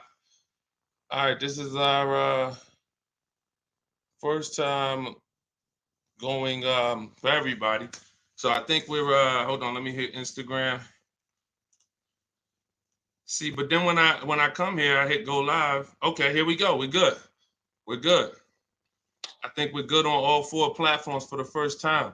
Listen, if you are car shopping now or in the next 12 months, I want you to type me in the comments. No matter where you are, I want you to type me in the comments. We are live on Instagram, YouTube, Facebook, as well as TikTok. Good to see you, Colette.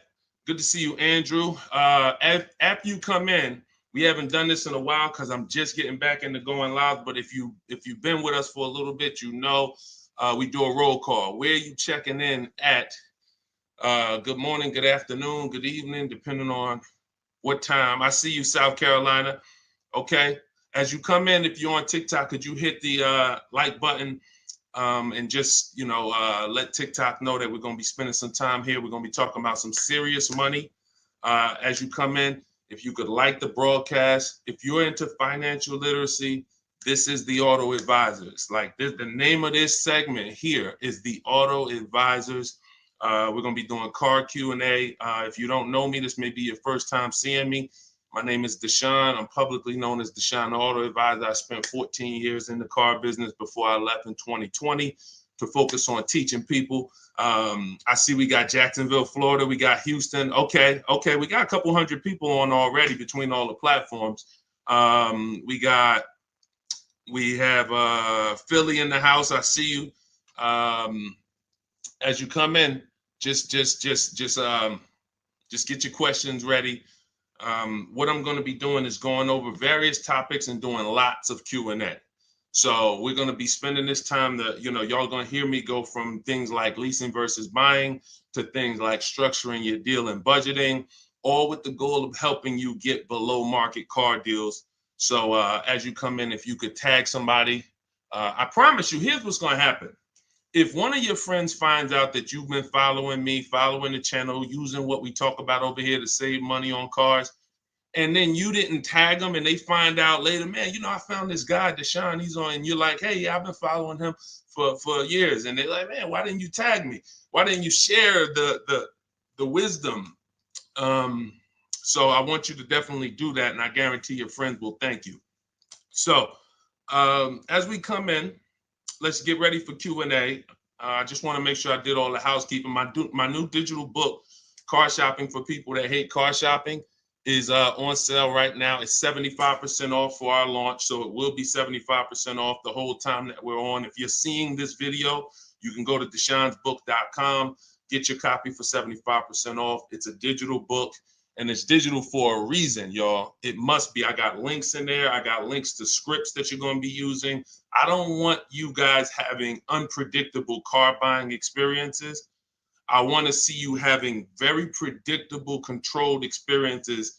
And in order for you to do that, you have to know what to say. And so I'm going to be talking about all of that. We'll be talking about all of this while we're on. So let's get to the Q&A. I just want to make sure you know, if you're on TikTok, you could go to my TikTok bio, get your copy. It's on sale for a couple minutes for 75% off. And then if you're on Instagram, you could go to my bio. If you're watching online, you can go to Deshone's book, or you can scan the QR code. All right, so let's get into it. Let me just make sure I can see the comments on Instagram. Let's see if I go live here. And okay. Can you talk about, this is Kira from TikTok. She said, can you talk about turning in a lease vehicle to another dealership to lease their vehicle? Very good question. We don't want to turn in lease vehicles without making sure we can't make any money on them. Some people have asked, do we have equity in every car? Equity is not in every car, but you do need to check if you have equity before you return your vehicle.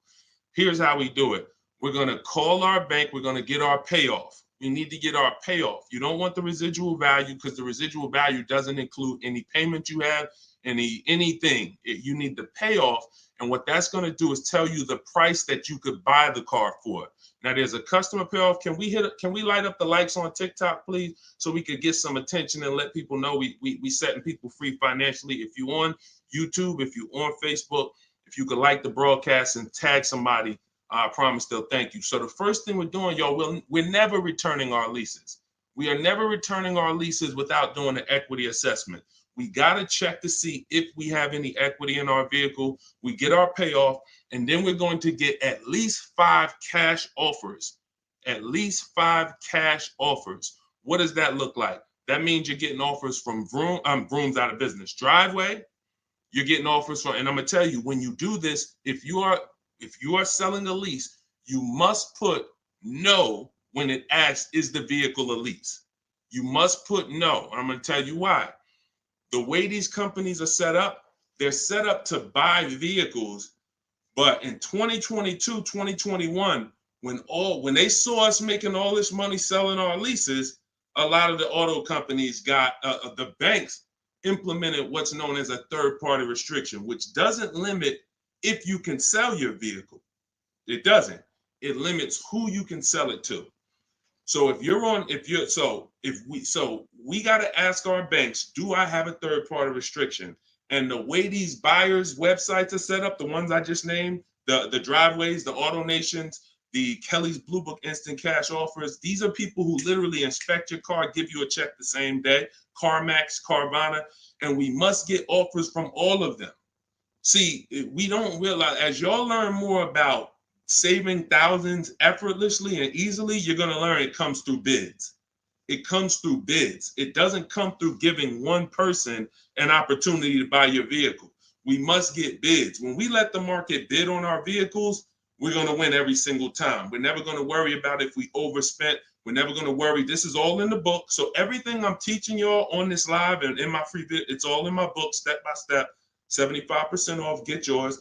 But you have to know exactly what the market will pay for our vehicle. We must know that, and that's very easy to do. Going to these websites, getting these offers. Their offers are really good. They put their best foot forward. Sometimes the dealerships, which are Kelly's Blue Book, Instant Cash Offer, AutoNation, they might try to, what they're trying to do is put a number online and see if they can stand by it. So we got to make sure we're very accurate when we tell people how much, what the condition is of our vehicle. But then we're getting offers. So if you get those offers, y'all, and you see that those offers are $1,000, $2,000, $3,000 more than your payoff, then that means you have equity.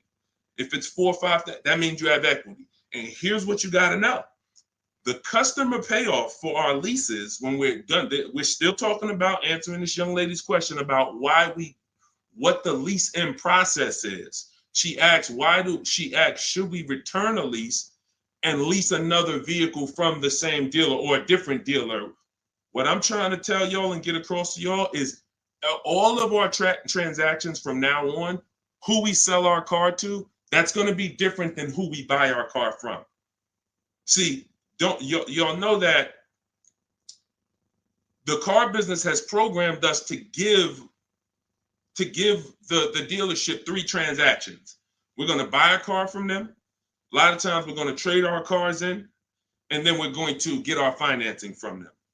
What I'm telling y'all is, as you use what I teach and you really want to save thousands and thousands and guarantee your best deal, if you want to guarantee every time you get a car, it's your best price possible, type me in the comments.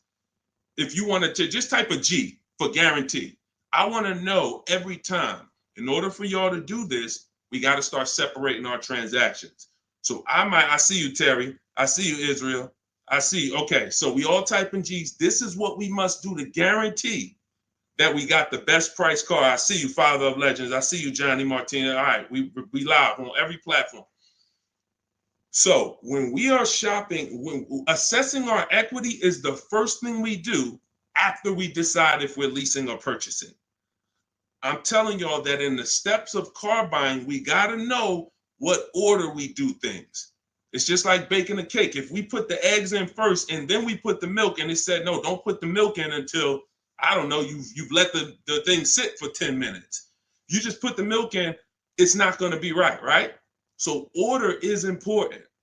Shout out to the sharers. I appreciate it. And listen, I appreciate everybody who shares. I appreciate everybody who helps us spread this message.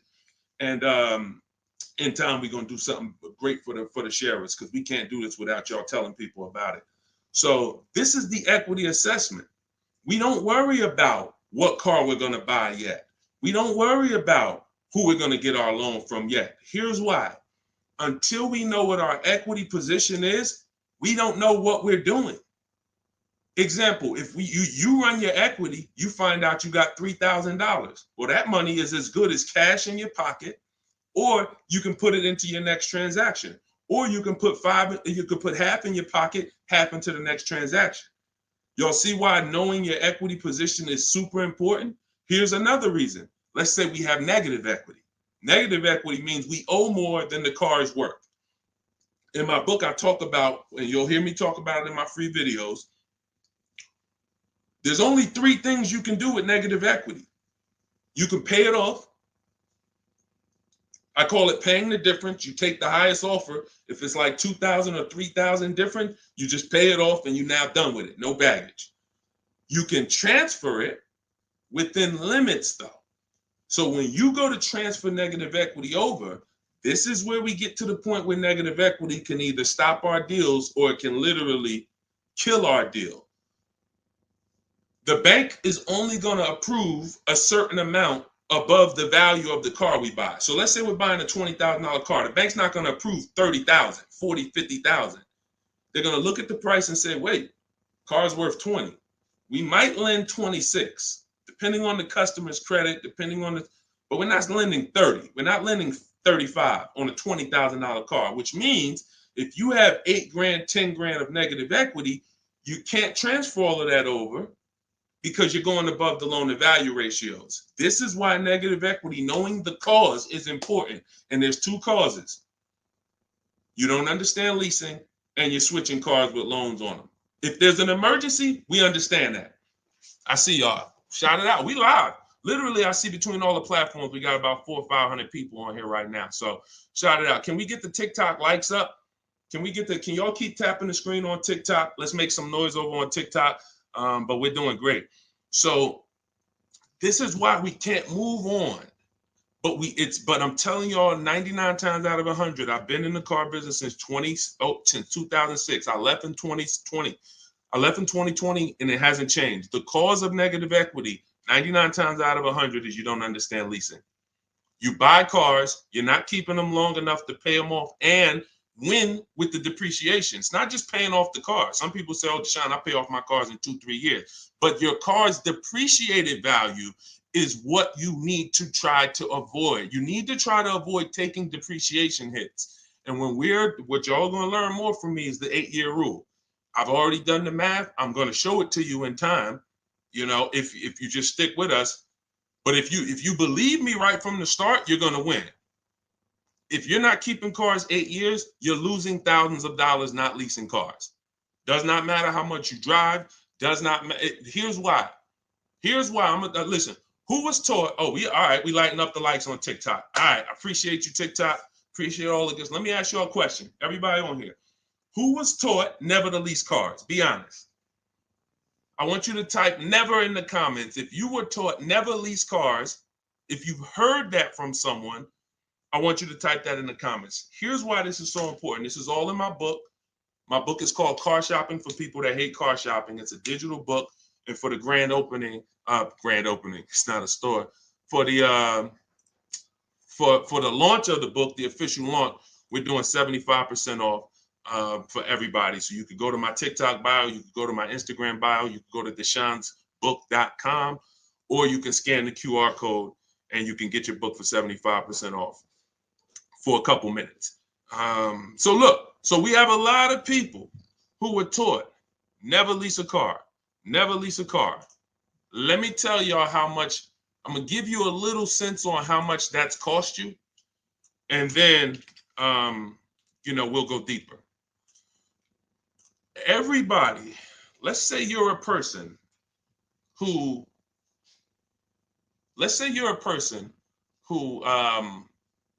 keeps their cars until the wheels fall off. We call those cars keepers. If your next car is going to be a keeper, type K.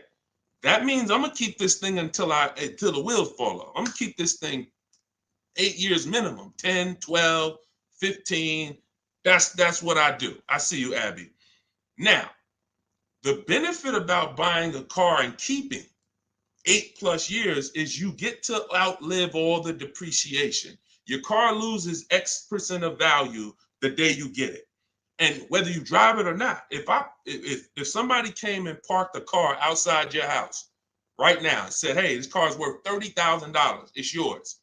Now you say, I don't drive. I already got a car. I don't need it. You come out a year later, is that car worth $30,000? You didn't drive it. See, this is your first, you didn't put a mile on it. You didn't touch it. It just stayed out there. It was worth 30 when they dropped it off. Is it worth 30 today, a year later? Exactly. Here's what I'm telling y'all. That's the first deep lesson on depreciation. See, if you get that, now you're getting the clue of why leasing is not about how much you drive. People who say, oh, I like to drive as much as I want to, so I buy my cars because I don't want to pay for the mileage. Here's the revelation. You pay for the usage of the car whether you use it or not, whether you drive it or not. It's going down. The more usage you put on it, the faster it goes down. So leasing is not a matter of how much I drive. Leasing is, if I get a great lease deal, we're going to talk about that. All lease deals aren't created equal. And these commercials we see that say, hey, 3,000 down, 8,000, these are not lease deals. I'm going to show y'all some lease deals over, I'll actually probably show y'all one in the next couple minutes. Great lease deals are not advertised. They're made in secret. No one really knows about them. The great lease deals are not advertised. Great deals are not advertised. Great deals are not advertised. So you can't judge the lease pricing by what y'all see in these commercials, or it's not going to make sense to you. But when you get great lease deals, it is no comparison. The name of the game is, will I pay less with a great lease deal in depreciation than I would pay if I purchased that car? That is the name of the game. And when I look and see, all right, if I get a great lease deal, I'm only paying 30% of the car's value, 35, 40%, 45%. But if I bought that car, regardless of whether I pay cash, regardless of whether I got a loan on it, the asset, the value of the car is going to go down by more than that. So what we're doing when we're leasing versus buying is we're trying to hedge against depreciation. We're trying to acquire a car that says, based on how I got this car and the price I'm paying for it over 3 years, it's thousands less than if I would have went and purchased that same car and just took the value of the depreciation. And this is what I'm telling y'all. They've hid you can't understand this when you're just tied into payments.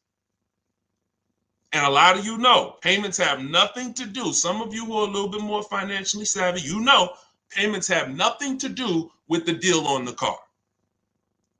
If you don't know that, you're going to learn that the more you hang out here. Payments have nothing to do with the price of the car, the deal on the car. That's just the financial tool. That's just what you've attached to the asset. If you go and you overpay $10,000 for the car, doesn't matter if you got a loan on it. Doesn't matter if you did no money down. You overpaid by $10,000 for the car itself. That's focusing on the asset. So leasing, y'all, is for people who don't keep their cars more than 8 years. It's that simple. If you do not keep your cars more than 8 years, you cannot outlive the depreciation that the car is losing. The money, you go out, slap 30 grand into a car, that car is losing money for you every single month. So you're trying to say, is there another way I could get a car where I'm not paying this kind of money? If I'm losing $500 of value every month in my car, is there a way that I can lose less than that? And what I'm going to show y'all is leasing is just the way. So these are the first two steps. The young lady asked the question about returning her lease, but I want y'all to know that that's step 2. We assess, can we make any money on our deal, on our old car? And then, but the first thing we got to do is decide buying versus leasing. Lease the loan. Good Time said, lease the loan car was good. Welcome to everybody that jumped on. My digital book, Car Shopping for People That Hate Car Shopping. Everything, it's 75% off. You can get your copy while we're on here, but we're going to be going deep on Q&A for at least, I'm not even watching the clock. So just go to my TikTok. I don't think you're going to leave the broadcast either. If you go get your copy, go to my TikTok bio, go to my Instagram bio. If you're on Instagram, wherever you're at, if you're on YouTube, scan the QR code or go to Deshone'sBook.com and get your copy so that we can go deep on this. I don't want you trying to just remember everything that I'm teaching. I want you to have a reference point, and it's affordable for everybody. It's normally $97. Okay, let's go. Things are way too complicated to fix now. I guess you're talking about when it comes to cars, electronics. Another reason people don't feel as confident keeping their cars like they used to is because the cars are getting a little bit more complex. It used to be very simple for you to find a good car, keep it 10, 12, 15 years. There's still cars out there that you can confidently do that if you make sure that you're checking the reliability of the car, checking the longevity of the car. We do this on Google. We have to make sure the cars we're buying are good cars.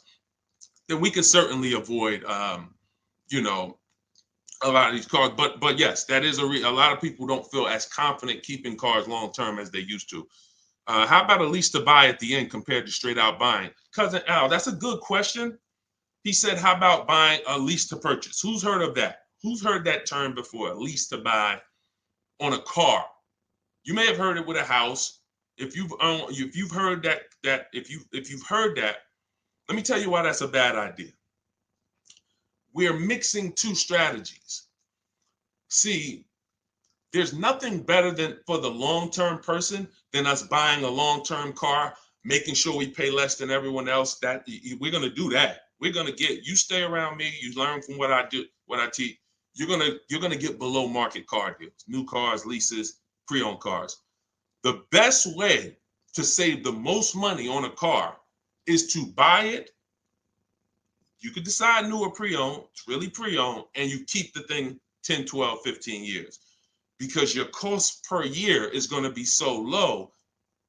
When you look at how much money you paid for the car over the long run, it's going to be like, wow, I only paid $2,000 per year, or $500. The longer you keep. The second best way is buy a new car. Keep it forever. Brand new, keep that thing 12, 15 years. But most people are not doing that. And if you're not going to do that, that doesn't mean you can't switch up. But if you say, Deshone, for my next car, can we keep sending the TikTok likes up?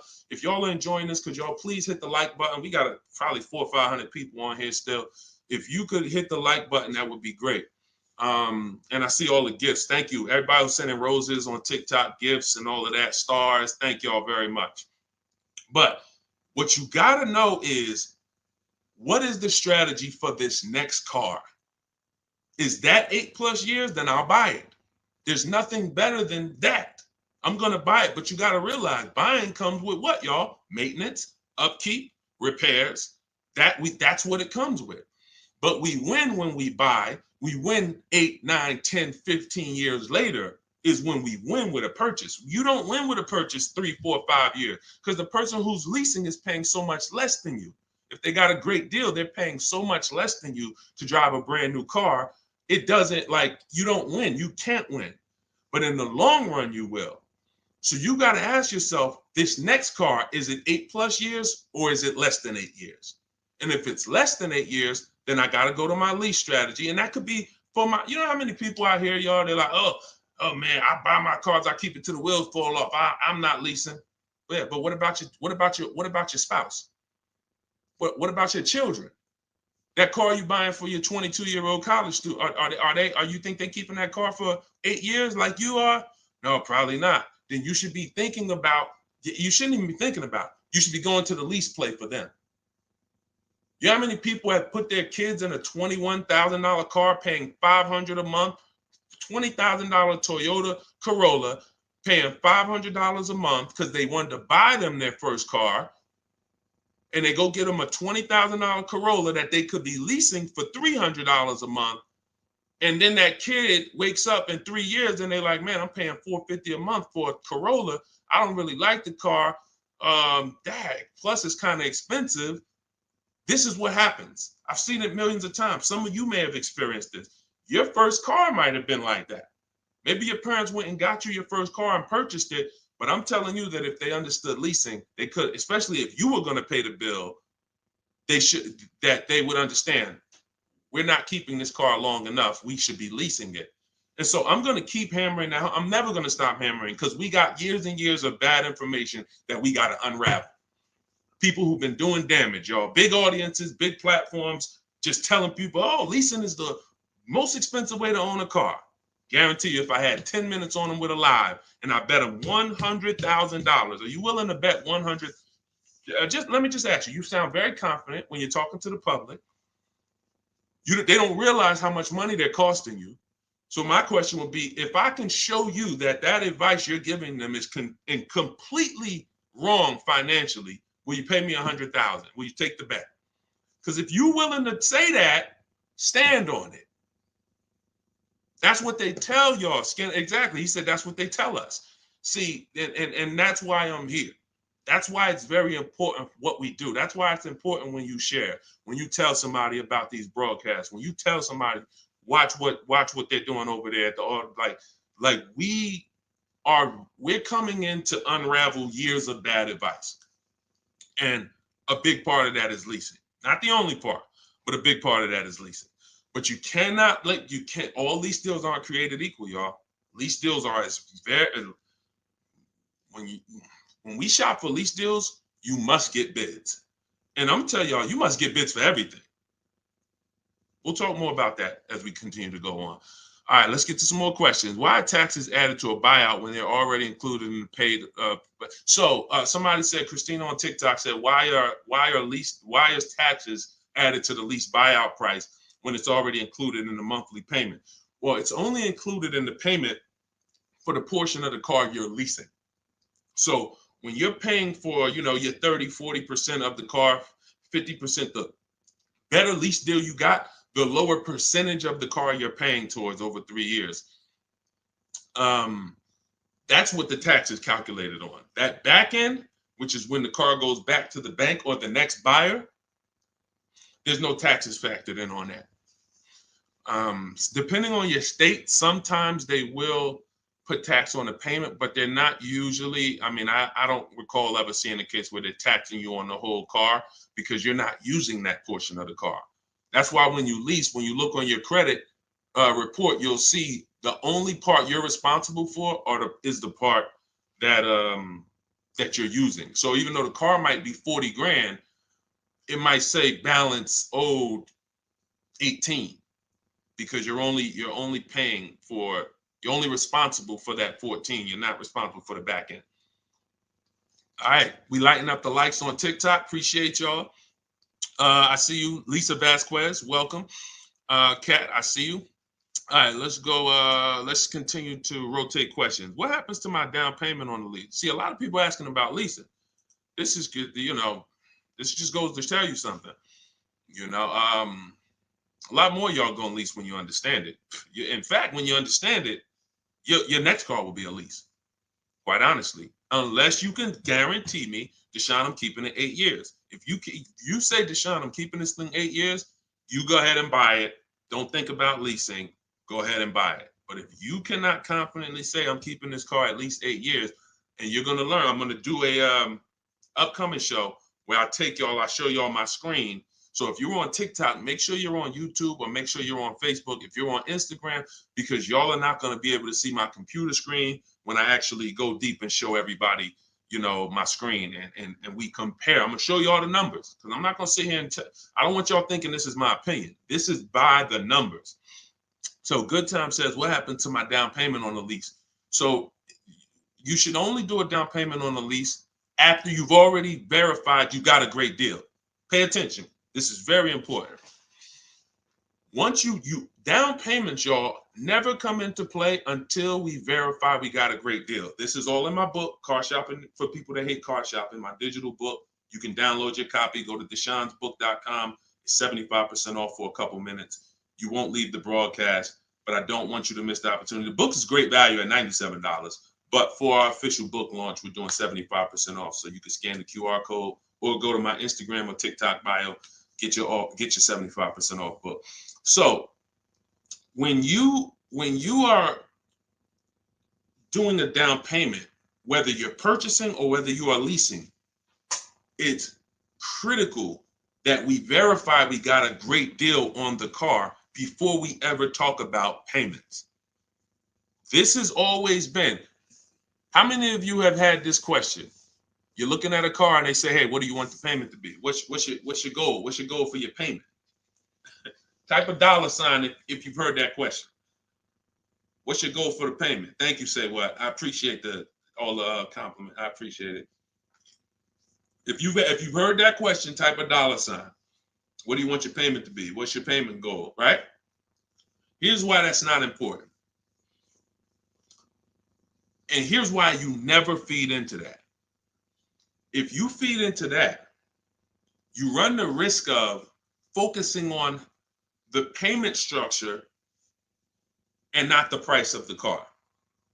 You also run the risk of focusing on the payment structure and not shopping for your own interest rate and letting banks bid on your loan.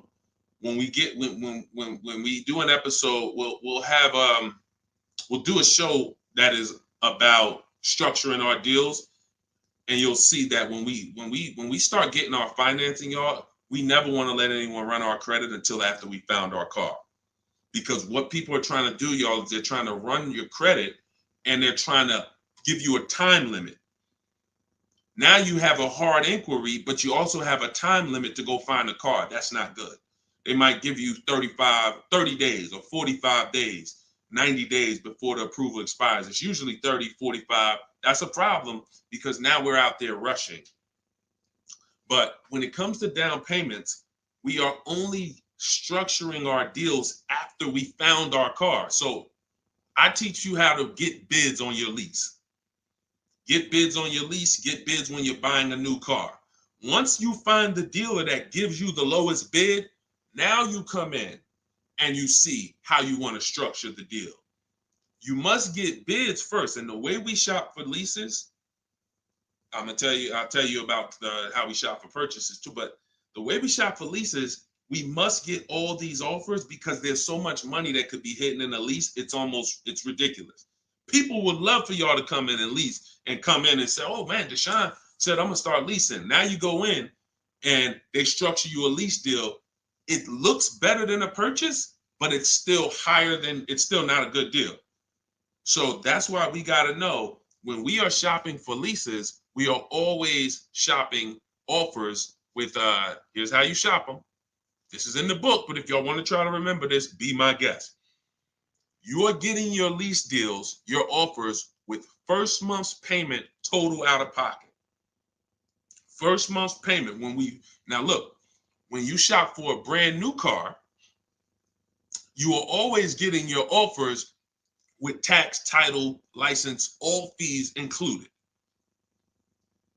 When you shop for a brand new car, you're getting your offers from multiple dealerships. I do this online. You can call them. I would suggest you do it my way. But if you want to call them, you can talk to a sales manager and you say, hey, I got this car. I'm looking to see if you got something similar, but I need an offer with all taxes, fees, everything included. And now you're comparing that. But I would only talk to a sales manager if you're going to go that route. Again, in my book, I teach you the scripts. I got the emails that we use to do this because you want to use my words. But if you're not going to use what's in the book, you should be calling and asking for a sales manager and just give them an opportunity to beat the quote. That's a manual way to do it, but it's still better than you going back and forth with one dealer. We cannot go back and forth with one dealer anymore because when you start getting bids, mark my word, it's going to blow your mind when you see how overpriced some dealers are. When you see how overpriced some dealers are, it's going to blow your mind. So in order for you to shop your lease quotes, you're shopping your lease quotes with no money down, so good time. When you talk about what happens to your down payment on a lease, well, you're not putting your down payment down until you got a great lease deal. So you get your lease deal, first payment, and then you divide that into the monthly payment. Into the MSRP. Very important. Let me give you all an example. Pull up my calculator. So let's say I got an offer of $500 a month on a $40,000 car. That's what's called a 1.25% lease. You take the monthly payment and you divide it into the MSRP. That gives you a percentage. The lower percentage, the better the deal. And this originated from some of who's heard me mention the 1.5% rule for bad lease deals. Type me if you've heard that. No, you don't have to tell them you're pre-qualified before you go. It's not even a question. We're just shopping for the price of a car. So you've heard, okay. Okay. So, see, and I looked at another question while I was in the middle of answering one. So, wait, we were talking about lease quotes. We were talking about, okay. Okay, that's right. The 1.5% rule. So when y'all hear me mention the 1.5% rule, I'm telling y'all, again, it goes back to the fact the lease, the name of the game with a lease is how much can I pay for a car over 3 years that I'm giving back? The lower, the better. So since the beginning of time, people who got great lease deals knew about the 1% rule. The 1% rule said, if I buy a car, if my lease payment is 1% of the MSRP or below, it's a steal. So if I'm looking at a $40,000 car and my lease payment on it, 12,000 miles per year, is $400 a month, no money out. No money. I know that y'all may have been taught, yo, you got to put money down when you lease. That is a lie. I'm going to be peeling back a lot of lies, a lot of misconceptions, a lot of bad belief systems that we've picked up, and we're going to tear those down. So money down with a lease is absolutely not a requirement. So when we're getting our lease deals, example, 2018, I leased a 2018 Jeep Grand Cherokee Laredo. It was $35,000. I gave him $330 a month, and I drove off. That was my payment. 39-month lease. We'll talk about in the future. We don't do 4-year leases. We'll talk about that in the future. But that's the 1% rule. 1%. Now look at that. Think about value, y'all. You drive off the lot in a brand new $35,000 car, and you're paying $330 a month. That's under 1%. So these are steals. I call these steals. You ever see a lease deal like that? It's not a deal. It's a steal. Now, in order to get that type of deal, you need a great lease program. So we can't. So it's not just like, oh, every car has a 1% deal. No, if they don't have a ton of rebates, if they don't have a good residual value, if they don't have a good rate, then it's not going to happen. But in the long run, we can't control that. All we can control is how we're going to shop. And the way we shop is get your first month's payment. Is you tell every dealer, give me a quote with first month's payment, and put all the taxes and all the fees into the monthly payment. And then you let me know what that is. And you have to know the MSRP, because you divide that monthly payment into the MSRP, and that's going to tell you the percentage. If you see 1.35, 1.45, 1, these are good deals, really good deals. We still need to compare, because I got people who are getting, look, if we don't compare, you could be in trouble. You don't want to just take a deal. There are people who think, oh, I thought a 1.25 was a great deal, and then I end up getting 1.1. You know, so we can't ever assume what's a great deal. We just have to know what a bad deal is. That's over 1.5%. They got me on one of my last leases. Listen, good time. Don't feel bad, man. It is something a lot of people are going to discover the more you work with me, that you have overpaid. But there's been no one to tell you. So there's been no one to tell you. So 1% still, 1% 5 is the max. Exactly, K-Dub. That's the exact formula and ratios we use for measuring great lease deals. 1% or lower is a steal. Between 1% and 1.5 is a deal. That's great value compared to purchasing. So when someone drives off the lot with a great value lease, 1.25, anything under 1.5, they're paying less than someone who purchased. They're paying less than someone who purchased. Once you get above 1.5, you're now going close to spending the same amount as the person who bought the vehicle, which we don't want, which we can't do. We eliminate the benefits of leasing. And some lease programs y'all are going to see are bad. You shop multiple offers and the lease programs are bad. We can't get those leases. I will never co-sign, because leasing is a value play. I will never co-sign you getting a car because you like the car a lot and overpaying for a lease, because the lease program is bad.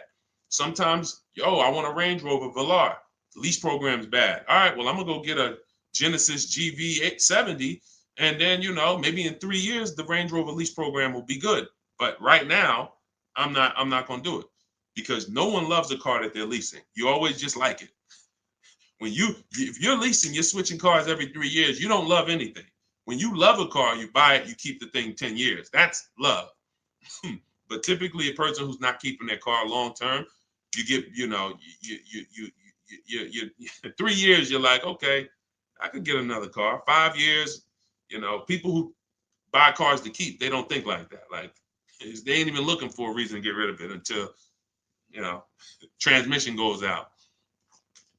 And then I always joke because as a keeper, what do you do when the transmission goes out? If anybody on here has bought their cars and kept them till the wheels fall off, when the transmission goes out, what do you do? What do you do? See, you're not a keeper. You're not buying a car to be a keeper. That transmission go out, you ready to get rid of it. You ready to get rid of it. Look, a lot of people are like, no, I go fix it. I go get another transmission. Exactly. All right. All right, let's keep the questions moving. Welcome to the people who just jumped on. Happy to have you. If you're enjoying the broadcast, could you please make sure you are subscribed to us on YouTube? That's where we're going to be able to share really when we get into, which is coming very soon, I'm going to be sharing visuals for y'all to see. Just sharing a variety of things, websites that we use, things you want to stay away from, website, like all in my book. But in time, you're going to want to see it on YouTube because you might not be able to see it on Instagram or TikTok.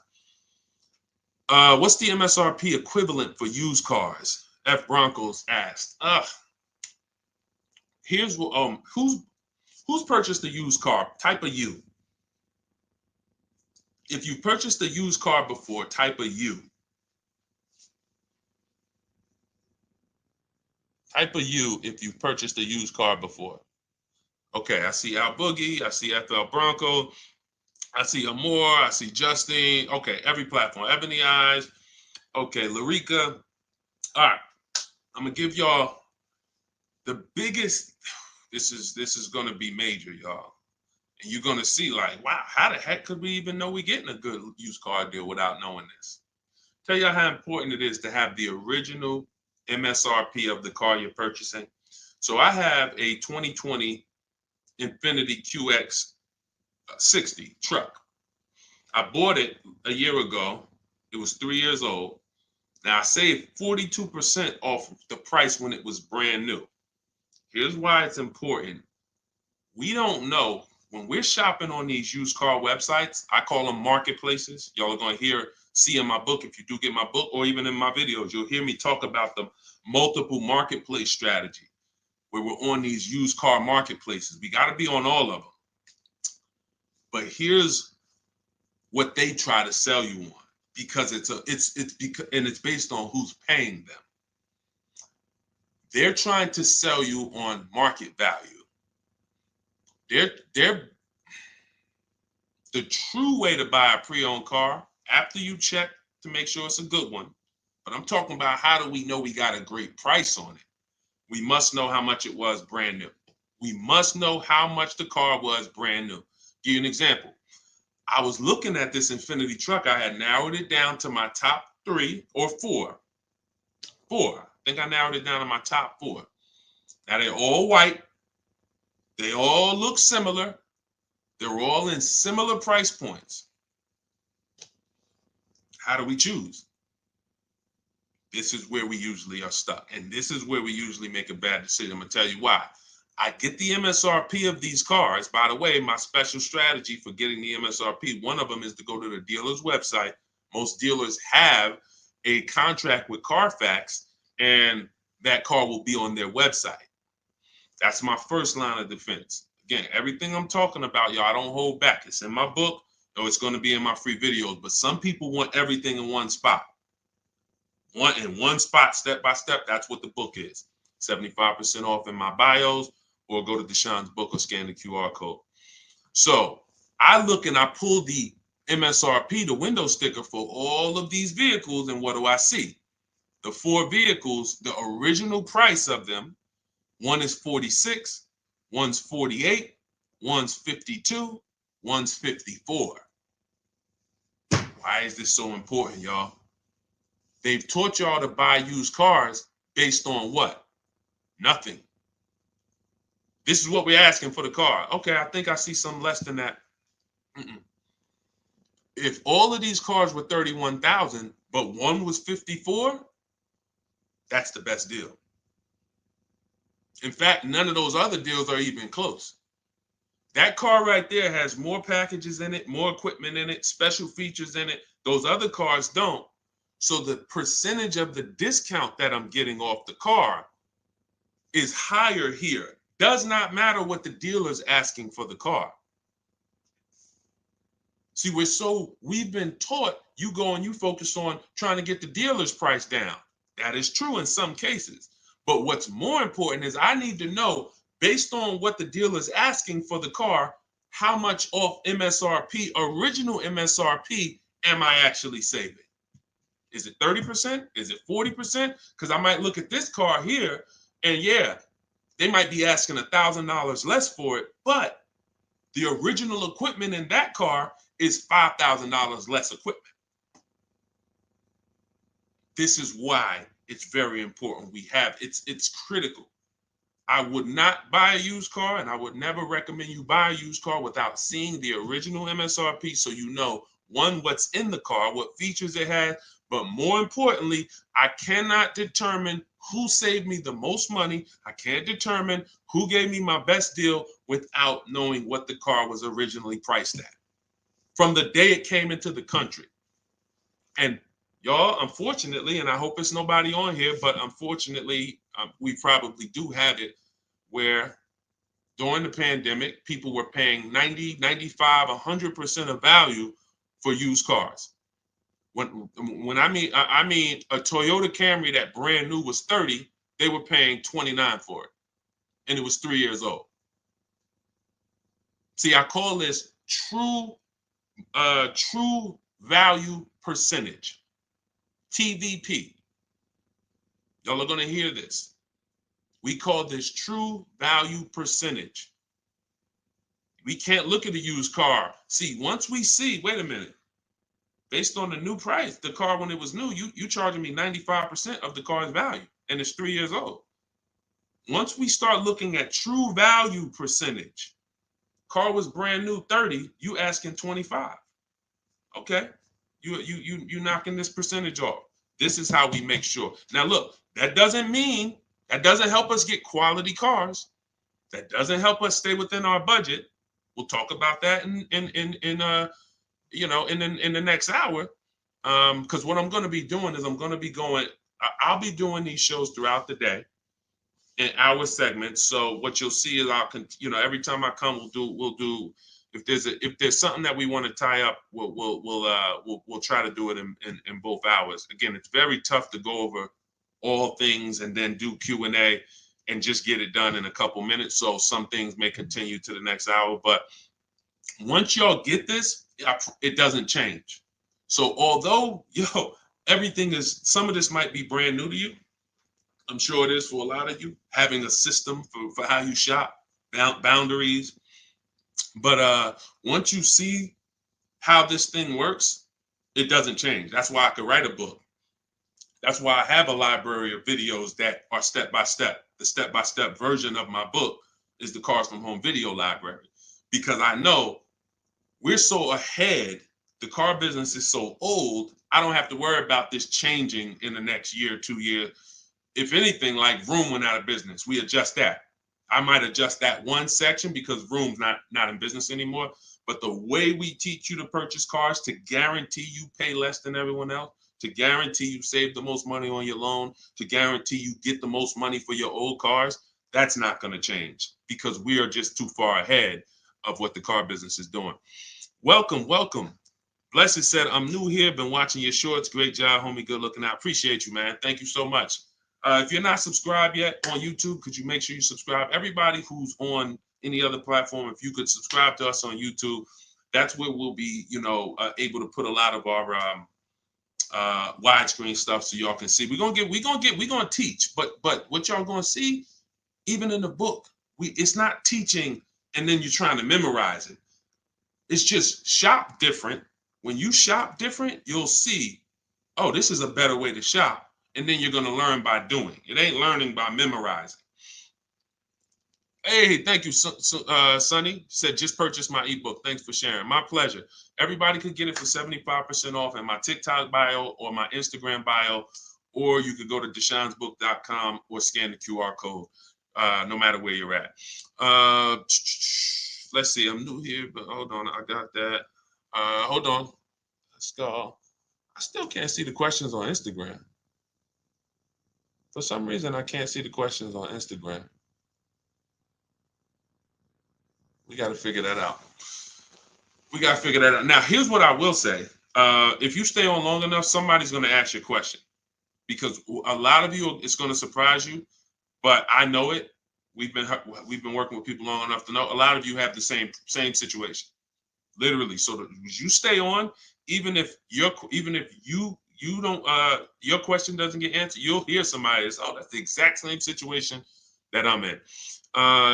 Josie said, I really need help. I'm interested in buying a 2001 H1 with 70,000 miles, 75,000. Should I go for a 40,000 of 50K? I don't really understand that. I really need help. I'm interested in buying a 2001 H1 with 75,000. Should I go for 40 or 50K?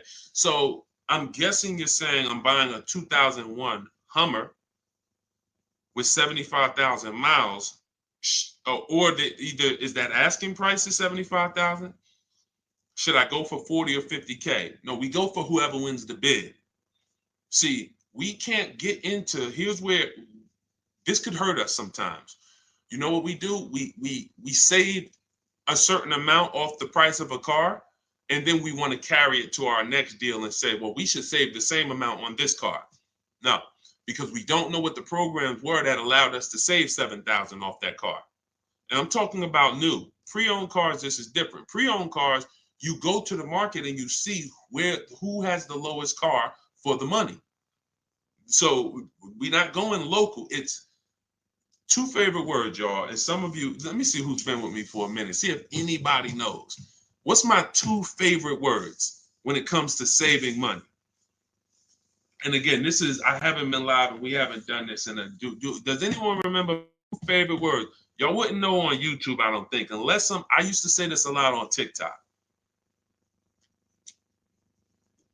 Oh, Alicia said they got kicked out of Instagram. Okay, so come on over to TikTok. All right, it still says we got a lot of people on Instagram, but that's good to know. Okay, we'll check that out. Does anybody remember my two favorite? All right, anyway, I'm gonna tell y'all, and now y'all will know this going forward. And I want these to be your two favorite words: multiple offers. Multiple offers. Very important. When I tell you, when you make multiple offers your two favorite words, you are going to save so much money. It's crazy. So I'm not buying something and there's only one of them out there.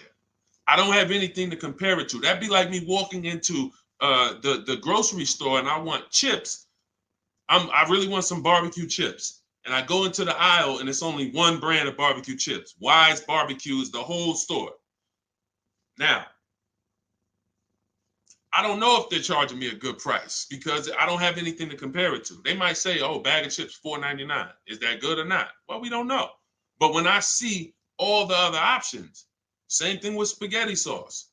I need to see all the options. Same thing if some of y'all were buying a TV. If you had to buy a TV right now, if you had to buy a daggone 100-inch TV, are you worried about overpaying for it in this day and age? No, because you know, man, I'm going to go to Amazon, I'm going to go to Best Buy, I'm going to go on this Walmart.com, and by the time I see some options and see what they pricing at, I'm going to be able to choose the best one in 10, 15, 20 minutes, right? That's what comes through. That's price confidence. That's called price confidence. And the only way to have price confidence, to eliminate that feeling of, oh, did I overpay? You think I paid too much for this? Is to learn multiple offers, multiple options. So what you should be doing, Josie, is looking at so many H1s, wherever they are, that I know I'm not going to overpay because I see them all. I see where the price, and I'm gonna teach y'all, this is in the book, and I'll teach y'all in my video. We set up accounts when we're shopping for a new car, because once we know where the prices are, we want to be alerted every new car that pops up, every single used car that pops up, you want to get alert on it. You want that thing coming to your email the minute they post it, because everybody else is not going to be able to move on it because it's too fast. They need time. They need to, oh, let me see it. Okay. But if you know the used car market, like I'm going to teach you, if you know the low prices on this car is 40, the high prices is 55. Soon as that one pops up at 41, you don't have to hesitate. Speed is what gets people deals a lot of times, y'all. I've sat in front of people and I'm literally offering them, and this is back when I was in the dealership, and I'm literally offering them, like, the dealership is making no money. That's how good of a deal it is. And I'm like, listen, miss, like, I'm just telling you, we're making no money. We gave you everything. But they didn't take it. And I'm gonna tell you why. I can't blame them. They didn't have enough other offers to feel confident that what I was giving them was the best. That's the problem. So in order to have price guarantee, price assurance, for us to know that we are paying less than everyone else, we have to see multiple offers. And then in order for us to guarantee that we have not, that's just what it is. Price assurance comes through multiple offers. And then we have to get a quality vehicle. Okay. So all of this I will teach. It's hard to get, maybe like a lot coming at you at once. That's why I would love for you to get the book, Car Shopping for People That Hate Car Shopping, so you could dig into it, so you can see that everything that I teach is methodical.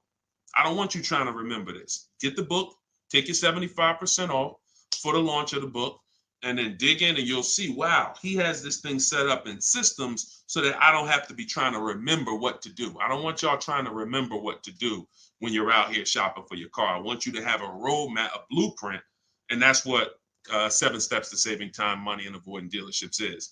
Thank you, Curtis. Appreciate it. 10-4.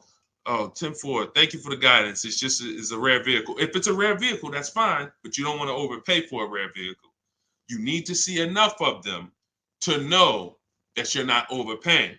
You don't want to sit there. You know how many people got a rare house? Your value's down. You know, I got a rare house. So if the value is going to be down, think about it. If it's rare buying, then it's rare selling too, which means your market, when you go to sell it, if you go to sell it one day, it's not going to be huge. That's not a car you can sell in 24 hours unless you just want to blow it out price-wise. But in order for you to make sure you don't lose, you got to make sure you buy right. You can't overspend by 10, 15 grand. So just make sure any H1 in this country, you know the price of it. That's all. If I see one over, it could be all the way over on the other side of the country. If I see the price, then I know what the market is. It doesn't matter if it's over there. If they're asking 10 grand less and it's a good car, has great service records, has great title history, has great accident history, doesn't matter. That shows me that's the market price. All right. Thank you, Josie. I'm glad. Enjoy it. You're going to be able to get to any car you want. And you have so many strategies in there for later. If you're buying a used car now, it's in there. If you're going to be leasing, it's in there. If you're going to be buying, you're going to know, all right, man, I want to get a lease for my spouse. Or, hey, you know what? I'm going to get a lease for my kid. Or you just might buy everything. But sometimes you might want to buy brand new. Sometimes you want to buy pre-owned. It's all in there. Different strategies for how you get to below market deals on each one. Uncle John said, who currently has the best lease program? It's no way to tell. Unfortunately, there's no way to tell. You cannot shop. That's the bad part. That's why when we shop, y'all, it takes us about 45 minutes to an hour to find out where the market is on a car, what the best offer is. Once you get good, like I said, if you're doing it the slow way, you could call sales managers. You get one lease price, and then you call a sales manager and see if they can match it or beat it, or beat it rather. But if you want to do it the fast way, I go through the websites. I contact the dealers through the websites, tell them exactly what I want. We do this for 25 dealers. And then you use my scripts of telling them what you want by email, getting the quotes, and you'll know in a matter of an hour, hour and a half where those offers are. But there's no other way. Because again, great deals aren't advertised. They're not going to advertise great deals. They'll advertise lease offers where they make money. Hey, bring us 35 grand. Bring us 3,500 plus taxes and fees, and your payment's $479 a month. Yeah, but you're putting down $6,000 to get there, and then no, those are not good deals. You're paying too much for a car you're giving back. So yeah, and so we'll cycle through various topics. We spent a lot this hour talking about leases, talking about leasing versus purchasing, and hitting a couple things. But what y'all will see is we'll do themes kind of each hour. I'm gonna come back. I'm gonna come back for the next hour, and we'll probably still stay on it, but we'll be able to get through more questions, because as y'all can see, some of these questions require a little bit more deeper answer. Just as if you were purchasing a house. I know they've made it seem like, oh, well, let's just ask a simple question and then let's just, it should be a super simple answer. Not when we're purchasing houses, right? It's never simple when we're purchasing houses, when we're getting mortgages, when we're investing. Why would it be simple when we're buying $20,000 to $50,000 to $100,000 vehicles that depreciate, that lose us money whether we drive them or not? That's danger. You got a real lesson on the dangers of depreciation in this hour. Like, ridiculous. You drive a car, buy it, park it outside, come back in a year. Car's worth thousands less. You never drove it, never got behind the wheel one time. So when you have that type of product and you're coming into your household, it can drain you of money if you don't structure your deal in a way where you've minimized your losses. The name of the game is to minimize the amount you're losing on these cars. Cars are depreciating assets. You can't make money on them. We did have a wave for years where we were making money on cars, but that's because the resale values of these cars, it was a once in a lifetime historic moment when all of our cars were worth 12 grand, 8 grand, 15 grand more than what they would normally be worth. So, those who cashed out did very well, and we were part of the group who were really spearheading, helping people cash out while the market was high. But unfortunately, people bought while the market was high too. So this is, we'll be talking more about these things every hour. So lease good for bad credit. Now, what you're gonna have to do is set yourself up. If you can't qualify for a lease and you should be leasing, then now your goal is to now get prepared to lease. That might take you a year or two. And we're going to talk about how we buy an inexpensive car to get set up for a lease. We don't go out and buy a $20,000, $30,000, $50,000 car when we know credit's not where we want it. But if you give me a year or two, I'll get myself up to a 650, 670. I'll use an inexpensive car to build a good payment history, because I'm paying more for interest because my credit's not good. So the last thing I want to do is buy an expensive car and have a higher interest rate. Now, when I go to switch out of that car in 2 years, because I'm ready to get my brand new lease, now I got 10 grand of negative equity. That's now, first it was credit stopping me from getting the lease. Now I got too much negative equity stopping me from getting the lease. These are two things we want to avoid when we're trying to set ourselves up. And the way we do it is we make sure we buy the least expensive car we could get a loan on. We want the smallest loan possible. And then we get a reliable car, and our plan is to switch out of that car in 2 years. Make the payments, pay the higher interest, but that's okay, because in 2 years, I'm driving something brand new off the lot and I'm leasing it. So that might not be the ideal car. In fact, it shouldn't be. But some people go and say, well, if I got to do that, man, I'm going to go and get the Dodge Charger with the Hemi engine, and now you're buying a $30,000 car, $25,000, and you're putting that interest on top, and now you're buried. So you're not going to be any closer to getting a lease in 2 years than you are today. We don't want that. You got to bite the bullet And if you got a ton of money, I'll show you how to get it done, and you can get a little bit of a nicer car. If you got bad credit, but you got 10 grand, you don't have to get a $10,000 car, but we need to work these things accordingly, because the key is a small loan, reliable car. That's the key. Okay. TikTok's telling me my live's going to end in 60 seconds. Okay, so we will be back. Y'all are going to see, like, this is going to be what we do, especially during the book launch. My new digital book, Car Shopping for People That Hate Car Shopping, has everything in it I teach. Y'all know from my videos on social media, I don't hold back information. But if you want everything in one place, in a step-by-step written format, this is where you get it. It's called Car Shopping for People That Hate Car Shopping. 7 steps to saving time, money, and avoiding dealerships. And that's going to allow you to take what I teach, mastering the art of shopping from home, mastering making dealers and banks bid against each other for your business, and so that you can be confident. But please make sure you subscribe so that you can get, and if you're on our email list, you'll get notifications of when we go live, so that you can make sure you jump on. If you're in the market for a car, we want to make sure you are armed with everything you need to save tons of money. So thank you, we West Coast, a lot. Appreciate you. Instagram, we're gonna get y'all involved, because somehow I'm seeing some of the questions and some not. Now the questions on Instagram popping up. That is so weird. But I trust that y'all got value, because again, many of you do have the same questions. So we'll be back in the next hour. You'll get a notification if you're on our email list. Jump on. But if you get your book, I hope you enjoy it. I can't wait to hear your success stories, and I'll see you shortly.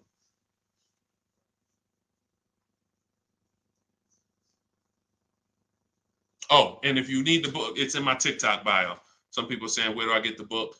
It's in my TikTok bio. Click the picture. It's in my Instagram bio. Go to the bio. Click the picture. If you're watching on or you could go to deshonsbook.com, or you can scan the QR code depending on where you're watching. So, all right. See y'all soon.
Down a little bit more. Why ask about the MSRP? This question is from TikTok. You need to know the MSRP for several reasons. If you're leasing, you need to know what percentage are you paying relative to the MSRP, because the 1% lease rule has always been based off the MSRP. If you got a lease payment and it was 1% of the MSRP, like $40,000 is the MSRP, your lease payment is $400 or less, then you basically stole a vehicle. And that rule has been around since the beginning of time. So when it comes to purchasing a used car, you need to know the MSRP, because how do you know how much you're saving if you don't know the original MSRP? How do you know how much you're saving? For instance, I bought a pre-owned Infiniti truck a little over a year ago. I paid 31 and change. I knew that the original MSRP was 54,545. Without knowing the MSRP, I wouldn't know how much I was saving off the original. And that's the only thing that's really important when you are shopping for a used car and you're trying to make sure you're getting a great price. There's other things you got to be concerned. There's 2 main things when you're buying a used car. Got to make sure you're getting a great car. You need a quality vehicle, That has nothing to do with price. Then the second thing is you got to make sure you're getting a below market deal and make sure you're paying a great price for it, in which case you must know the MSRP. Great question. Great question. All right, we got Dolan. Dolan will be bringing in questions from all platforms. We're live on TikTok, Instagram, YouTube, and Facebook. So just start typing your questions, and we're going to get to as many as we can in the hour. And, you know, if you have a follow-up question, I'm just going to try to blitz through. So you can certainly throw up the next question whenever you're ready, Dolan. I'm 8K under. My credit is challenged. My car is in danger of getting repossessed. What do I do? All right. This one's also from TikTok. I'm 8K under. What do you mean 8K under? I'm probably underwater. I'm going to assume that means you're underwater, negative equity. If that's the case, then what you want to do is you want to get the, so you're at negative equity, but then you're also behind on payments. I mean, you got to catch up on the payments. I mean, you could try to refinance. You're going to have a hard time. Negative equity, you can't sell it. If you had positive equity, you could sell it. You gotta make money. It's grind time. Like you know, there's certain things in life where we have bills, and the only situation we can do is pray and go and make money. You know, without money and bills, anyone's going to, you know, and this is a hardship, but this is without money or somebody to help you. I can't think of anything. You have a payment due. So, you know, the best thing you could do right now is to focus on how you can make some money so that you can pay the car. Negative equity isn't the biggest problem. The biggest problem is the car is in danger of being repossessed. If the car gets repossessed, now you got to start over. It's not the end of the world, but you're certainly going to have to start over because you're gonna have a repossession on your credit, and you're gonna have to buy a car with bad credit. I would be trying to rebuild my credit. That's what I would be trying to do. Make money, and if the car gets taken, you got to start rebuilding your credit. Follow Shonda Martin. She's a great resource on all these platforms. And but yeah, man, money answers to all things. Book of Ecclesiastes. So figure out how to make some money, man. Work overtime, double shift, second job, start a business on the side. As long as it does, you got to make some money. Can't make car payments without money. So go ahead, Dolan. Wish you the best, man. Keep me posted. This one's from Instagram. On a 3-year-old used car, what percentage from original MSRP should I be looking at for a price point? It goes by comparison. You should be compared. Without something to compare it to, you won't be able to see the actual, what the discount should be. You need something to compare it to. We do these live shows. You know, we got a couple hundred people on here already. The goal is to figure out through comparison shopping what you should be doing and what you should be paying. Hold on one second, y'all.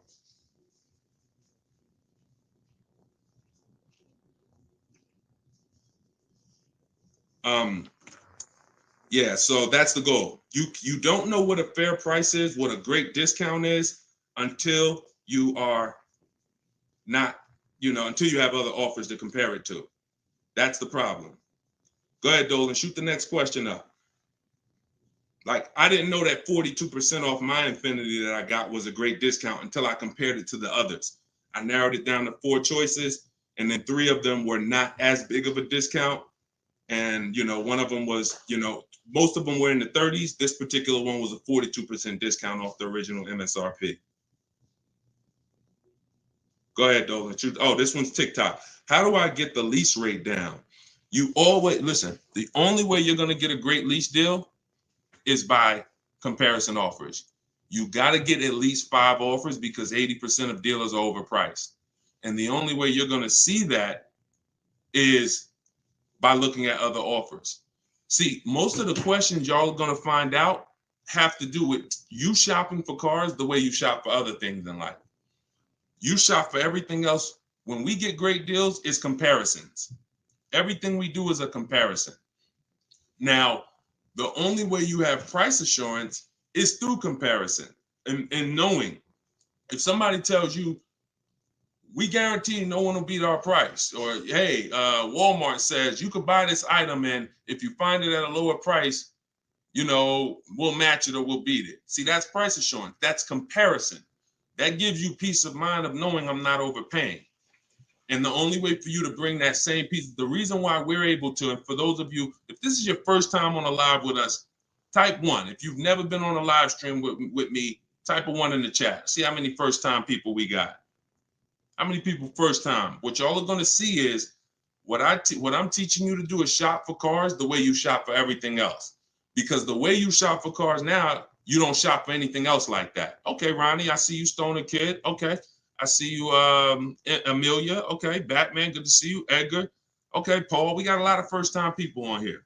So what you want to do is start shopping for cars the way you shop for everything else. And we get great deals by comparing offers. Now, some of the people I'm going to introduce you to and the way they've gotten their deals is by using what I'm teaching you. Everything that I teach comes out of my new digital book. It's called Car Shopping for People That Hate Car Shopping. 7 Steps to Saving Time, Money, and Avoiding Dealerships. So in that, I have 2 systems for how we comparison shop. One's for new cars and leases. You got to get at least 5 offers. And some of you are like, Deshone, how do I get 5 offers? Well, you stay on. We're going to talk about that. It's easy to do when it's online, but you won't see how different the prices are. When you see, man, everything seems overpriced, it's because you're dealing with what I call the 80%. Dealers that are the 80% are overpriced. They're going to charge you as much as they can because they don't think you're going to find the 20% dealers that are going to beat those offers. So when you talk about how to get a lease rate down, like you look at somebody like Danielle. This is Danielle's lease. She just got a lease on an Audi not too long ago. $44,000 vehicle. She paid $550, no money out of pocket. She just gave him $550, drove off. No down payment. So a lot of the things you're going to see, this is the reason why I represent the Unlearn, Relearn brand. Because a lot of what you've been using, you got to unlearn. It's not going to work here. But I'll help you do that. I hope you do that. So for the launch of my new book, you can get yours for 75% off in my TikTok bio. It's normally $97. It's 75% off while we're on the broadcast. You got 30 minutes. And Instagram bio, you can get yours. And if you're on YouTube and if you're on Facebook, I'll put the link for you guys. Y'all can get yours. But that's how you get lease rates down. Comparison offers. Making people bid for your business. Stop negotiating, guys. And start making people bid. We'll talk more about that. Go ahead, Dolan. Shoot the next question up. We're taking questions from all platforms, Facebook, Instagram, YouTube, and TikTok.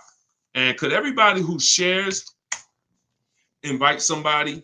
If you're a sharer, I appreciate it. I always give, we're trying to figure out something special we could do for the sharers because there's nothing, I told y'all, inbox me. If you got ideas, what could we do to reward or come up with something for the sharers? Because you guys are the people who help us spread this message. I appreciate all the new people, but I want to do something special for the sharers. Please DM me ideas of what we can do because we want to make it a regular part of our broadcast. All right, I see you, Sharice. Thank you. All right, go ahead. This one's from TikTok. Can you ask for additional discounts since you're an educator? See, the problem is if there's a rebate, then you'll get it when you reveal it. If there's a first responder rebate, you can't depend on a dealer to tell you about it.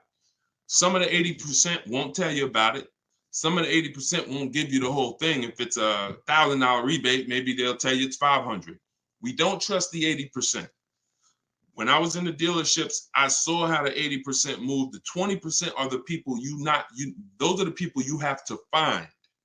It's not, you can't just walk in. You don't, unfortunately, there's 17,000 new car dealers in this country. They don't have labels on them. There's not one that say, we're the 20% that beats everyone. You have to find them and you need a great a bidding system. You can do it manually by phone, or you can do it my way by email, copy and paste.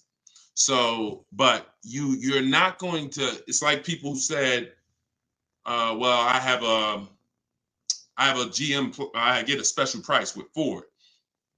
I get a special price with General Motors. You can't depend on the dealer you're dealing with to tell you the special price and to tell you the rebates if they have them. The only way you're going to see it is by getting at least 5 offers, and then you'll be able to reveal who gave you the real offer. It's unfortunate, but it's actually better for you, because when who's not a good negotiator? Type not me if you are not a good negotiator. Just speaking honestly, you're not a good negotiator. It's not your thing. I consider myself to be pretty good, and I won't do it. All right, Danny said not me. Okay. Rai, sorry, I butchered your name. Lovey, okay. This is going to work for everyone who's not a good negotiator. Now, I am a good negotiator, but I won't shop that way. I'm always going to get bids, because if you're negotiating with the 80%, they're so overpriced. Even when they drop down a couple $1,000s, you're still overpaying. That's the whole point. That's why it's best for you to sit at home where you're in control. You can use my way, which is email. We copy and paste. I have a strategy in my book. It's called 25 to 5, where you're going to connect with 25 new car dealers. This is only for buying and leasing new cars. This is not for used cars. I have a different strategy for that. But you're going to sit at home. You're going to connect with 25 dealers online in about 20 minutes. And that's going to get you 5 offers using my scripts, using my replies. Now, the manual way to do it is to pick up the phone, call, and speak to at least 5 sales managers. But you need to get 5 offers. That's the only way you're going to see how much money that the 80% were trying to overcharge you. Does that make sense? And it goes with the same thing with military discounts. Doesn't matter. Special pricing, employee pricing. You must shop multiple offers, because you can't trust the 80% to actually give you the real numbers. All right. Go ahead, Dolan. Bring the next one in. We're taking questions from all platforms. Did I post that link? The book is not good for used car. Absolutely. That's just my system. You're going to hear me talk about 2 systems of shopping multiple offers and options. One's for new cars and leases. That's called the 25 to 5. One's for used cars. That's called the multiple marketplace strategy. When we shop for used cars, we have a different strategy. You must shop for your best used car offer in a different way than your new cars. It's very different. They're both in my book. Y'all will hear me talk about them on my videos, on my social media videos if you've seen them, and you'll hear me talking about them on the live. 2 totally different shopping strategies based on your goal. All right, this one's from Instagram. When you walk into a dealership, the salesman comes at you right away. Can you tell him you're just looking for now, and I'll come get you when I see something? Of course you can. So using what I'm telling you, you should not spend more than 30 minutes in a car dealership ever. Tons of people that you'll see, the more you stick around this broadcast and the more you learn and the more you see our community over here. We've been doing this for 3 years, teaching the public. We've got 1,700 people we've worked with personally, a couple thousand books. People are using this stuff. It's not just the saving of money, it's time. You shouldn't be in a dealership if you're not there to test drive, or if you're not, see, we have something we call shopping, not buying. Very different. That's actually step 4 in my book. There's 7 steps. The last step is delivery. Step 4 is something I call shopping, not buying. You have to learn, if you're going to enjoy shopping and take control of your car deals the way I want you to, that when you are shopping, you are deciding what you want. That's shopping, deciding what you want. You can get your copy of the book in my TikTok bio. Everybody got 30 minutes to get it for 75% off. Somebody on TikTok said, how do I get the book? It's in my TikTok bio. If you're on Facebook or YouTube, you can scan the QR code, or you can go to deshonsbook.com. If you're on Instagram, you can go to my Instagram bio. It's normally $97, but it's part of our official launch. You can get yours for 75% off. So when you are there with a purpose, which means no one can actually talk you into something, because you're clear on what you're here for. I'm here to see what I like. I'm here to decide what I want. I got my kids with me. I'm here to see how this vehicle is it comfortable? This is only for new cars and leases. We don't test drive used cars until the end. That's a different thing. And I'm answering questions specifically. So when someone asks about a used car test drive, we'll talk about that. For those of you who are leasing and buying new cars, we are there to test drive and decide what we want. That is it. We do not talk numbers in the dealership. Listen, I want y'all to remember this. You will never, using what I'm telling you, you will never talk numbers in the dealership. If you are coming there to see a used car, the deal is made already before you get there. Your numbers, everything should be established online. That's the multiple marketplace. There's a very simple process that you can follow for shopping for used cars. By the time you walk in the deal, who's ever had a dealership that they had to walk out of? If you've ever had a dealership where you had to walk out of, type me if you've ever walked out. Somebody wasted your time. Somebody tried to, whatever. You went there and you're like, man, I'm leaving. This isn't good. I'm glad you did that, but I want you to get to the point where no one can even waste your time. That's what I want you to get to, which means every time you walk in a dealership, for a used car, the deal is made. You're just there to test drive it, verify everything you did online. We'll talk about this. And then you're taking the car, or you're locking up that deal, not taking it because, you're locking up the deal. Now, with a new car, you are there to test drive only.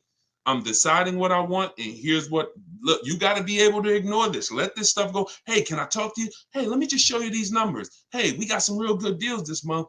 Hey, you know what? Have you seen the specials? Hey, we got a special price. Hey, we're taking off Hey, we're paying over $2,000 for people's trading. Hey, we're buying old leases back. All of this stuff, it got to just be, that junk got to go using what I teach, because that stuff works for other people. It probably has worked on you in the past. Now, you're not going to let people throw you off this agenda anymore.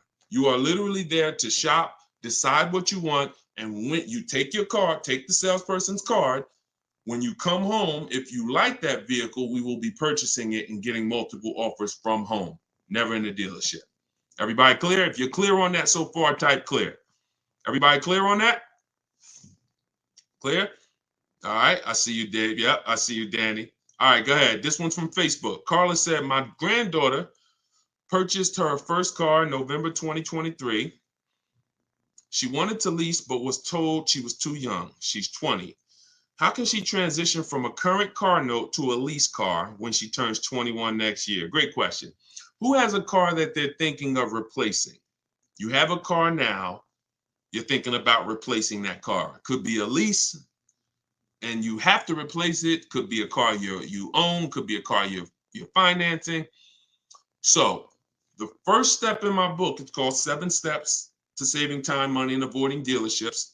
Car shopping for people that hate car shopping. First step is the most important question. We must know whether we're going to lease or buy. You have to see that as the foundation of your car deals. You cannot get a great deal when you should have leased, but you bought. It is impossible. You can't get a great deal if you should have bought, but you leased.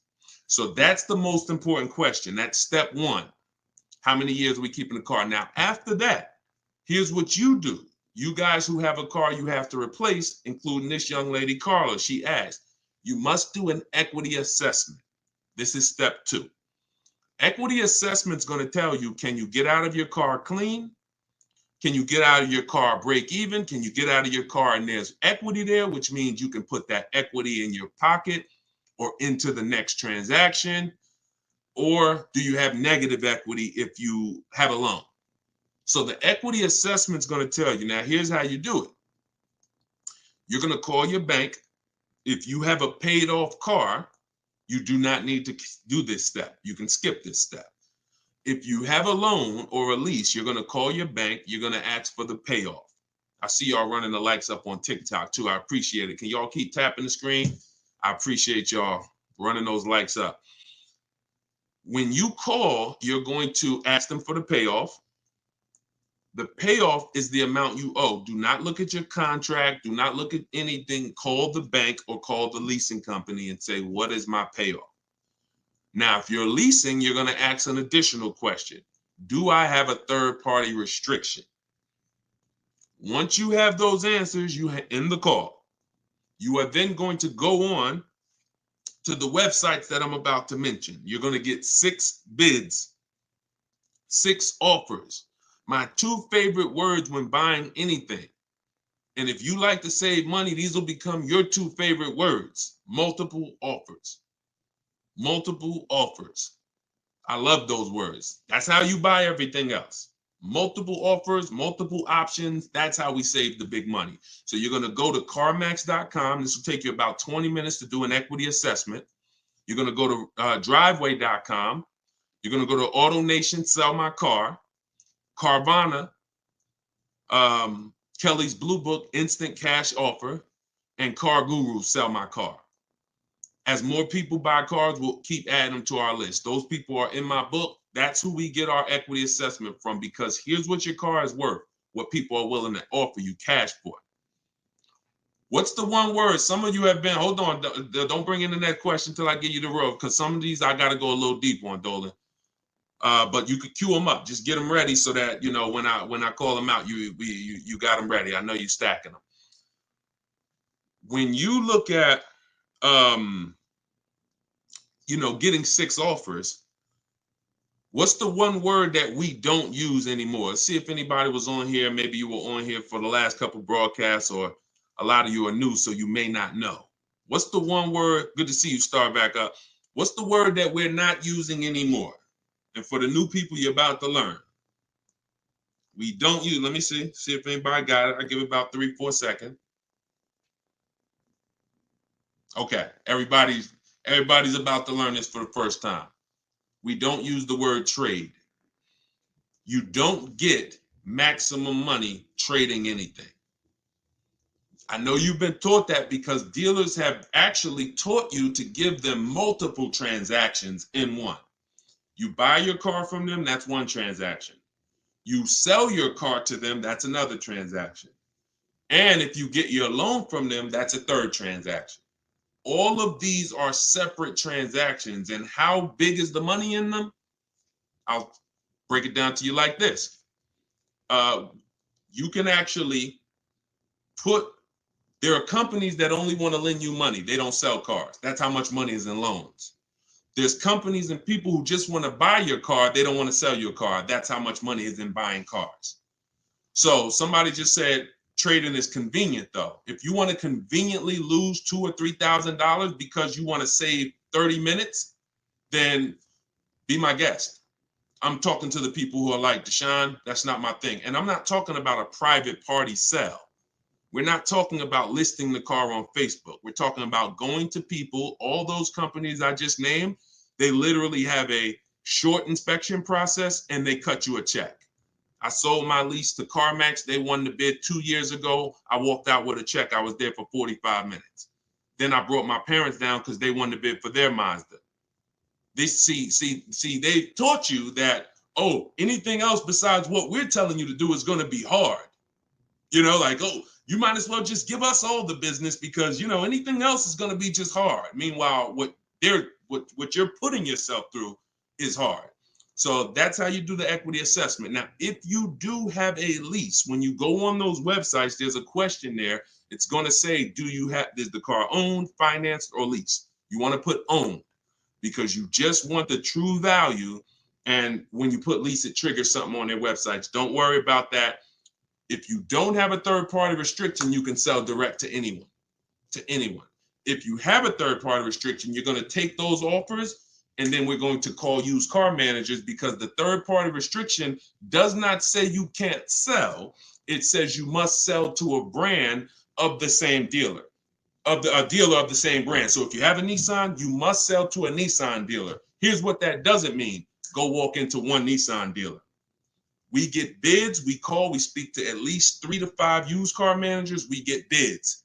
Are y'all starting to get the sense that everything we do is a bid? And the only way you're going to see how much money you've been losing by not getting multiple offers is to get multiple offers. Everyone I've been working with says, Deshone, there's no way that I would have known how much money was in these car transactions until I started getting multiple offers from home. We don't do this by getting in our car and driving from place to place. We do this by sitting at home and using what online. Shoot the next question in. All right. And we're taking questions from all 4 platforms. So just keep typing them. We'll get through as many as we can in the hour. Erica, this one's from YouTube. I purchased a used vehicle from the dealership, and 2 weeks later they called me and asked me to bring it back because the previous owner wanted it back. Can they do that? Mm, mm, that's a nightmare. Mm.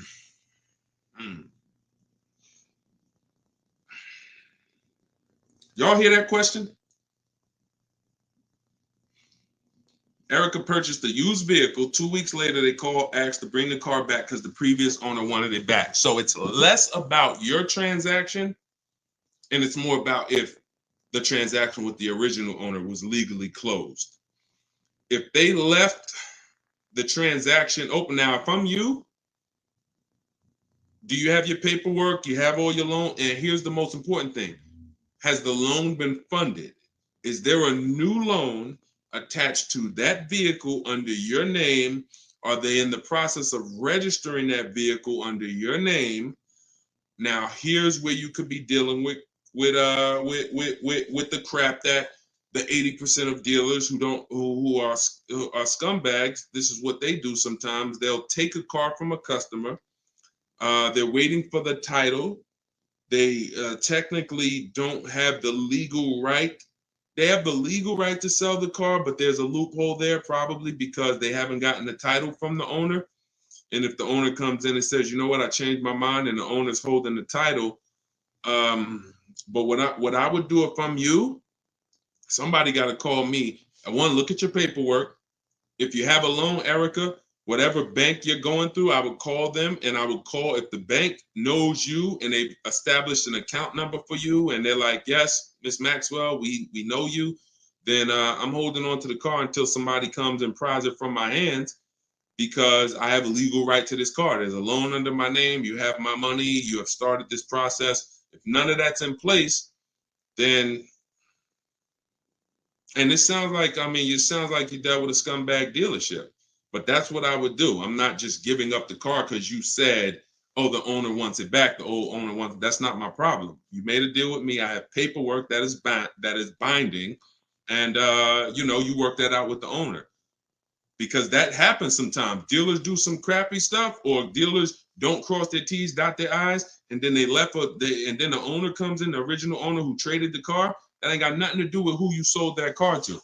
That car is on the road and there's a loan attached to it, or there's been cash paid for it. Now I'm holding on to this car until you legally show me that I need to release this car. And I might call a lawyer and see, can I get some damages out of this? Like, this is just, God, the 80%, we got to put them out of business. And the only way you get these wolves out of business, y'all, is you got to starve them.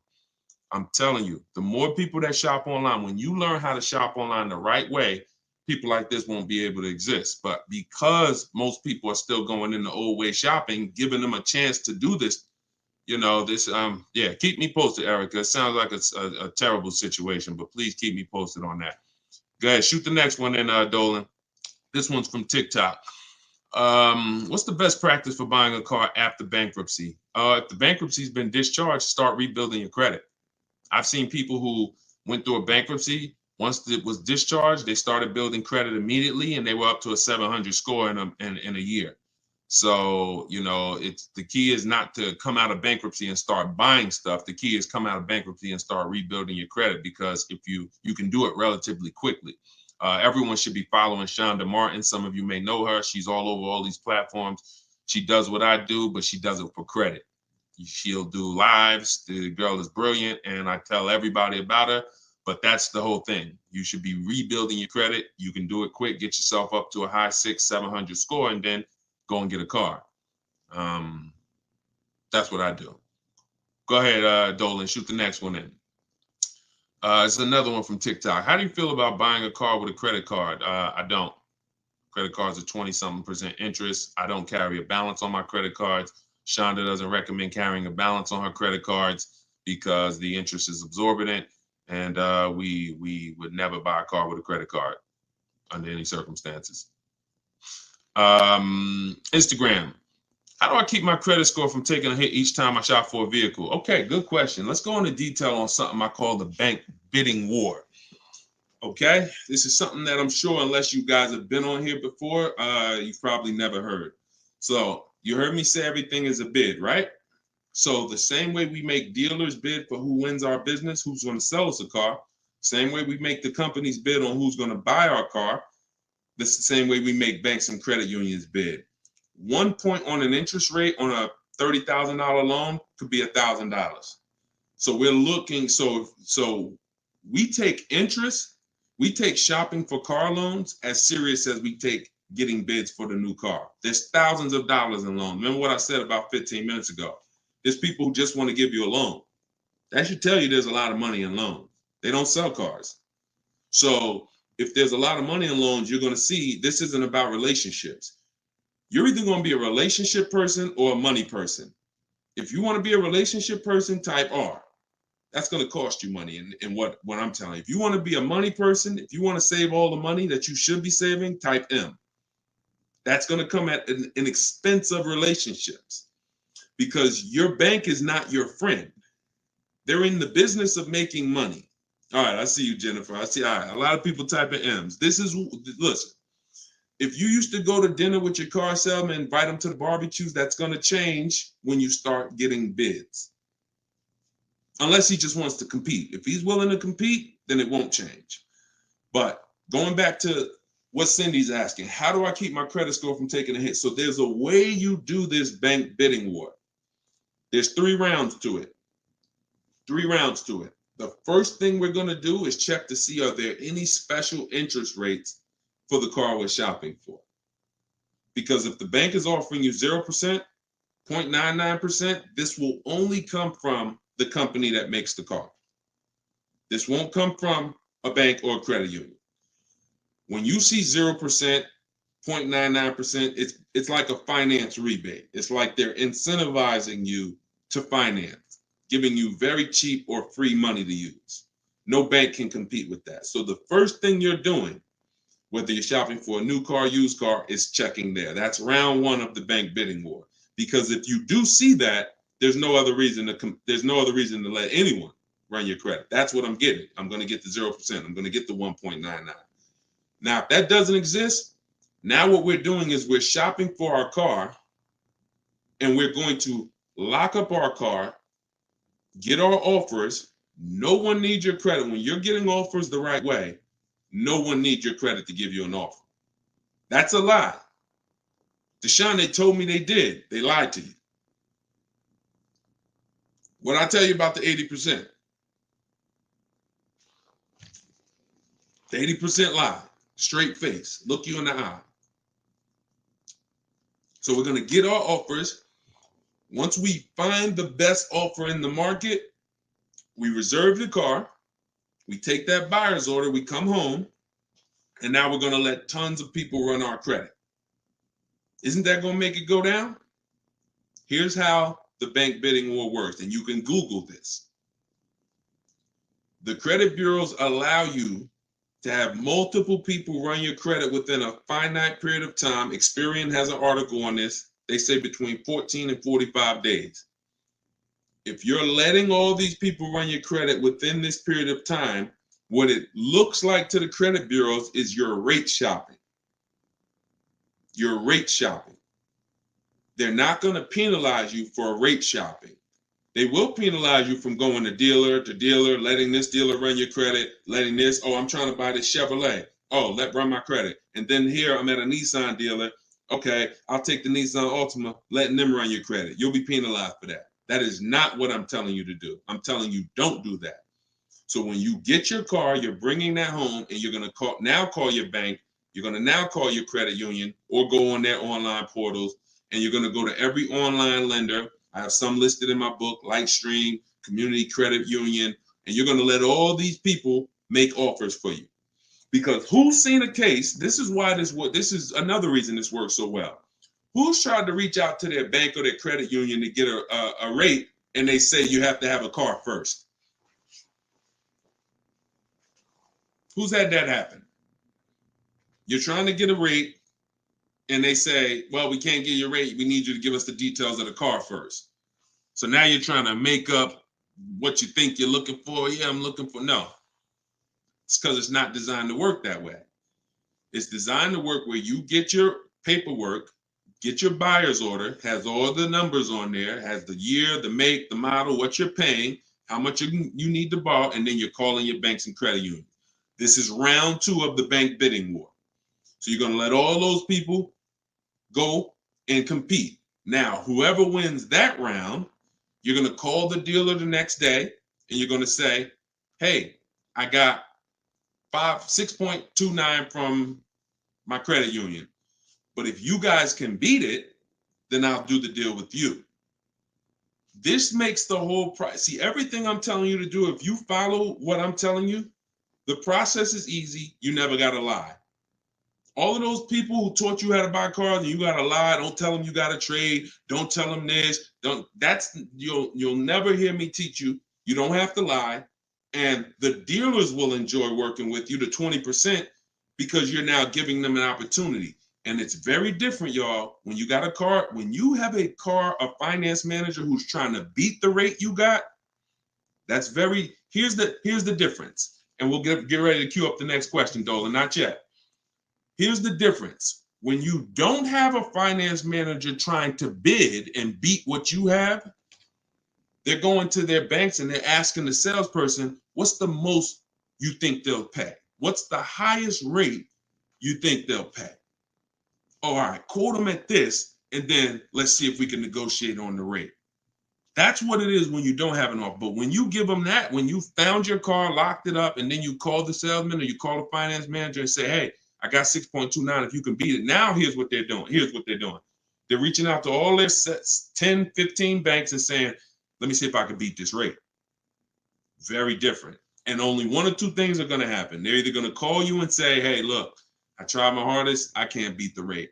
Thanks for the opportunity, but you got a great rate. In which case you have something that we want, which is, who knows what we want.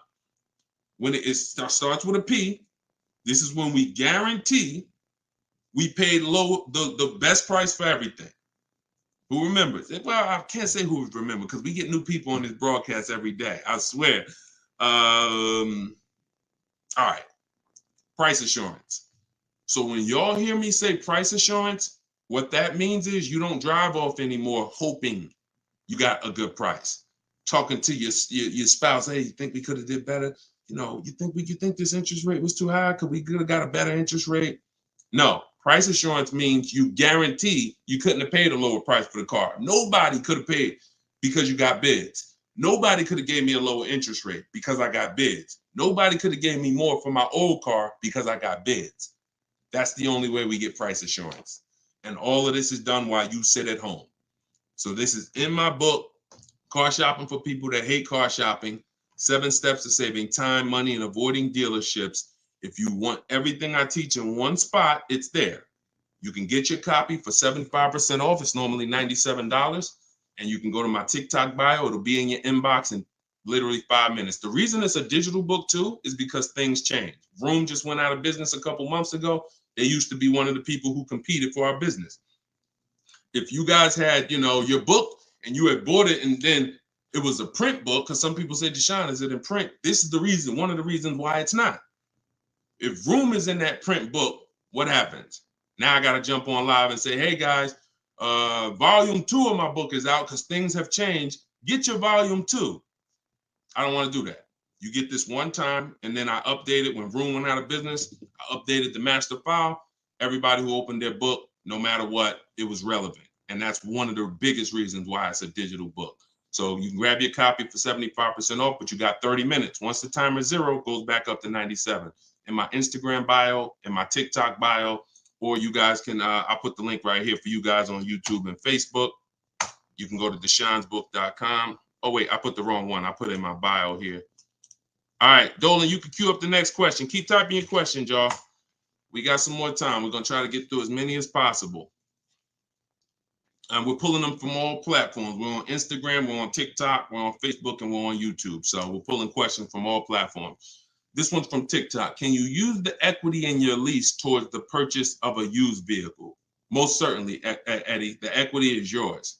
Once you identify your equity and you know how you're going to get it, who you're selling to, you can either put that money in your bank account or you can use that as a portion of you can use that towards your next car deal.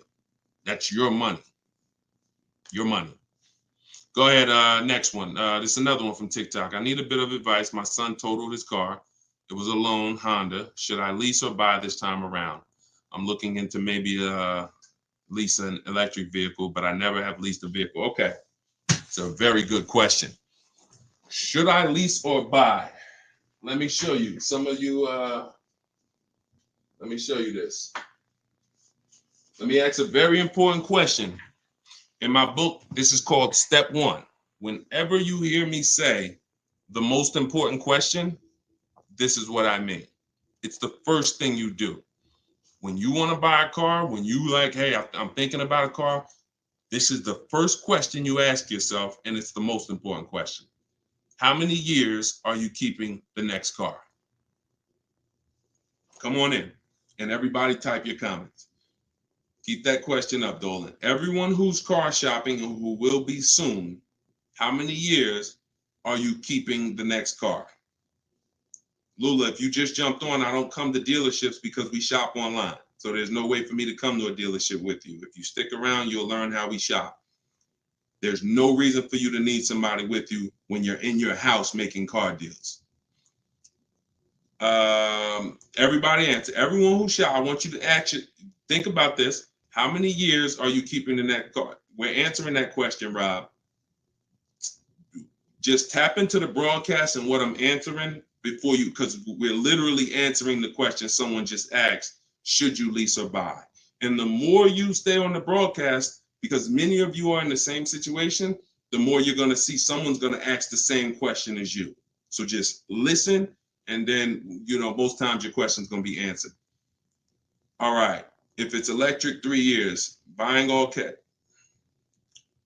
How many years are you keeping the next car? I got to just pay attention to the people that are listening. I'm sorry. All right. Hyla, I see 3 to 4. Vivian, I see 3 years. All right. 6 years. Okay. 3. Okay. 8 years. Okay.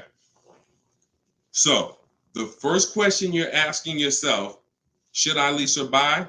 You're going to replace that question with how many years am I keeping the car? Now, if the answer is 8 or more, then you should buy. I'm going to tell you why. This has nothing to do with how you're paying for the car. A lot of you may get attached to, if I'm paying cash, does that change anything? If I'm getting, it doesn't, because the expense that you need to avoid that's losing you the most money is what I call the unseen expense. It's depreciation. So let me break this down for you very quickly. If you have a $35,000 car, you buy it today, what is that car worth a year from now? Even if you don't drive it, you got a $35,000 car outside in your driveway right now, brand new car. What is it worth a year from now? You didn't drive it 1 mile. Is it worth 35? Is it worth 35? No. Let's go deeper on depreciation, because now we're starting to see with that first question. I'm going to ask you some more. You have to see this is the unseen expense. You buy a car today for 35, you take it back to the dealer in 3 days. Is it worth 35? No. So what does that tell you? There's some expense there, whether you buy or lease. Many of you have been taught, I could just buy a car because I could drive as much as I want. Let's throw another one in there. You buy a car today for 35, you put 30,000 miles on it. Isn't it worth much less a year from now? So this is the unseen expense, and this is how it's working against you. You got to look at depreciation like this. See this curve? This is where you are the day you buy the car. This is what you pay for it. This is how it's dropping over 5-6 years. So now the beautiful thing is long-term owners who has a car outside that they've had for more than 8 years. Type me. Some of you might have been 10 years. Some of you might have been 20 years. this is what you have to see. If you're getting rid of your cars anywhere in this 6-7 year mark, you're losing money. It's no way. It's no way you can replace something you bought and it's dropping like this. But here's the beautiful thing. For those of you who are like, look, I had my car for 12 years. I had my car for 8 years. I had my car for 10 years, 16 years. This is where you're at. That's how your car is losing value. See, the car you have that you've had outside for 10 years, what it's worth today, a year from now, isn't it going to be worth about the same thing? Right? Talking to you long-term owners who keep your cars, you're winning. See, because you've reached the reward. You've reached the reward for buying. The reward for buying is to get to the stage where your car a year from now is going to be worth about the same of what it's worth now. Now, that's when you should be buying. If your goal isn't to get to that level, you should not be buying. You should be shopping for lease deals. Because there's only 2 ways to beat depreciation. What I just said, and some of you might be saying, Deshone, I can't, I'm not keeping a car that long. You should not be buying cars. You're not getting to that level. You're not getting to the winning. The winning is that. Got a car outside, paid off, barely losing value. It was worth $9,500 last year. It's worth $9,000 this year. That's the reward. Now, for those of you on the other side, if you're on the other side, you should be leasing. And I'm going to show you how drastic it is of a difference when you should be leasing, but you're buying. I'm going to show you that there's no way for you to get a great deal if you are buying when you should be leasing. Look at somebody like, let's pull up, we talked about Danielle earlier. Look at Tope. Tope got a BMW, $54,000 vehicle. Now, some of you know, every $5,000 on the price of a car is how much per month? Every $5,000 on the price of a car is how much per month? It's not 7 years, so it's always 8 years. See, in my book, it's something called the 8-year rule. If you're not keeping your car 8 years, you should not be buying. Okay, good. I see a lot of you are tapped in. Every $5,000 is $100 a month. So when you're looking at a $50,000 car, you should be thinking that's $1,000 a month payment. What about the down payment? Forget about the down payments. Down payments have nothing to do with the deal. We are just talking about boundaries. When we look at a $50,000 car, $1,000 a month, 5-year loan. $20,000 car, $400 a month, 5-year loan. Every $5,000 is about $100 a month. Now let's look at Tope's deal. Tope got a $54,000 BMW. She's paying $756 a month. I'm going to prove to you right now that if you should be leasing because you're a short-term person, you are not keeping your next car 8 years. You're not keeping your previous cars 8 years, yet you bought them. I'm going to show you how much money you've lost listening to people that told you shouldn't be leasing. And we're going to correct that. So Tope got a deal, shopping multiple offers. The way I teach, she got multiple offers. She got $690 a month. That's a 1.26% lease. $690 on a $54,000 vehicle. So let's say we're going to break down real quick 3 different ways to get this vehicle right here that she got. One is the way she got it, leasing, because she's a short-term person. Now let's say somebody says, Deshone, I'm going to buy that car. That person buys that car. Let's say they get an incredible price and they save $10,000 off a brand new BMW. Okay? I want to show you that even with extreme cases of big money, I could teach you how to get the best price on the car, but it's not going to change. If your deal is on the wrong foundation, you can't get a great deal. So let's say somebody walks in right after Tope. They look at her car, they see her driving off, and they're like, man, I want that same car. All right. And they end up saving 10 grand. So they buy it for $45,000. Taxes, fees, probably put them up around 48. Every $5,000 we said is $100 a month. $48,000, that's a $950 payment, y'all. 5-year loan. No money down, because Tope put no money down. So we're comparing putting no money into these deals. When you start putting no money into the deals and looking at them, you're going to clearly understand them. Sometimes people use down payment money to confuse you. $690 a month she's paying, they're driving off paying $950. No way. Now a third person comes in. Man, I see those two people just drove off. You got that car used though? Can I get a used one? I don't want to buy a new one. I don't want to get a new one. I know that's going to be expensive. What do you think a brand new vehicle that was $54,000 brand new? What's a good price of that vehicle used, y'all? What's a good price used?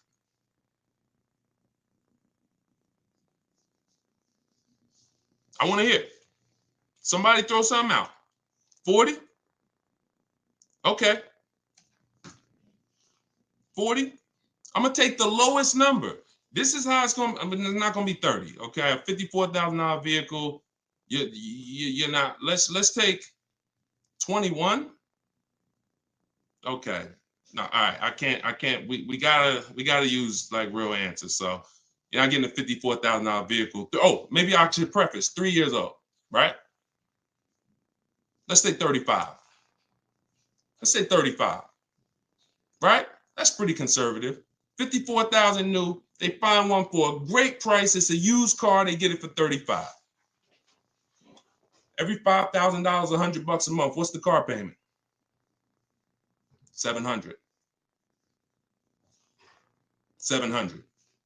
So you have Tote, who's driving off in a brand new BMW, $690 a month. You got the person who bought thinking it saved $10,000, got an incredible discount, $950. And then you got the person who got a 3-year-old BMW. Warranty will be up next year. They're going to be on their own. They're paying $700. That's what I mean. I told you I was going to make it very clear for you that when you should be leasing, you cannot get a great deal. I don't care how much money you save off the car. I don't care if you buy a used one. When you should be shopping for great lease deals, you're not a long-term person. Now, here's where both of those people can beat Tote. Both of those people can keep their cars 8 years. Long-term, pay the cars off. Now, we see them down the line, and now they're winning. And it's not that Tope is losing. It's just that they've all won now. Everything when you purchase cars, when you get to this stage, if a person bought that car and they're at this stage now, I had this BMW for 8, 9, 10 years, and it's not losing any value anymore. Oh, you won. That's the reward for buying. But if you're not going to get there, you're losing by not leasing. That's the leasing versus buying. I call that the most important question. It's the first question. When you open my book, it's step 1. How many years are you keeping the next car? That is the first thing you ask yourself because it's the foundation of your car deals. So everything that I'm teaching you is out of my new digital book, Car Shopping for People That Hate Car Shopping.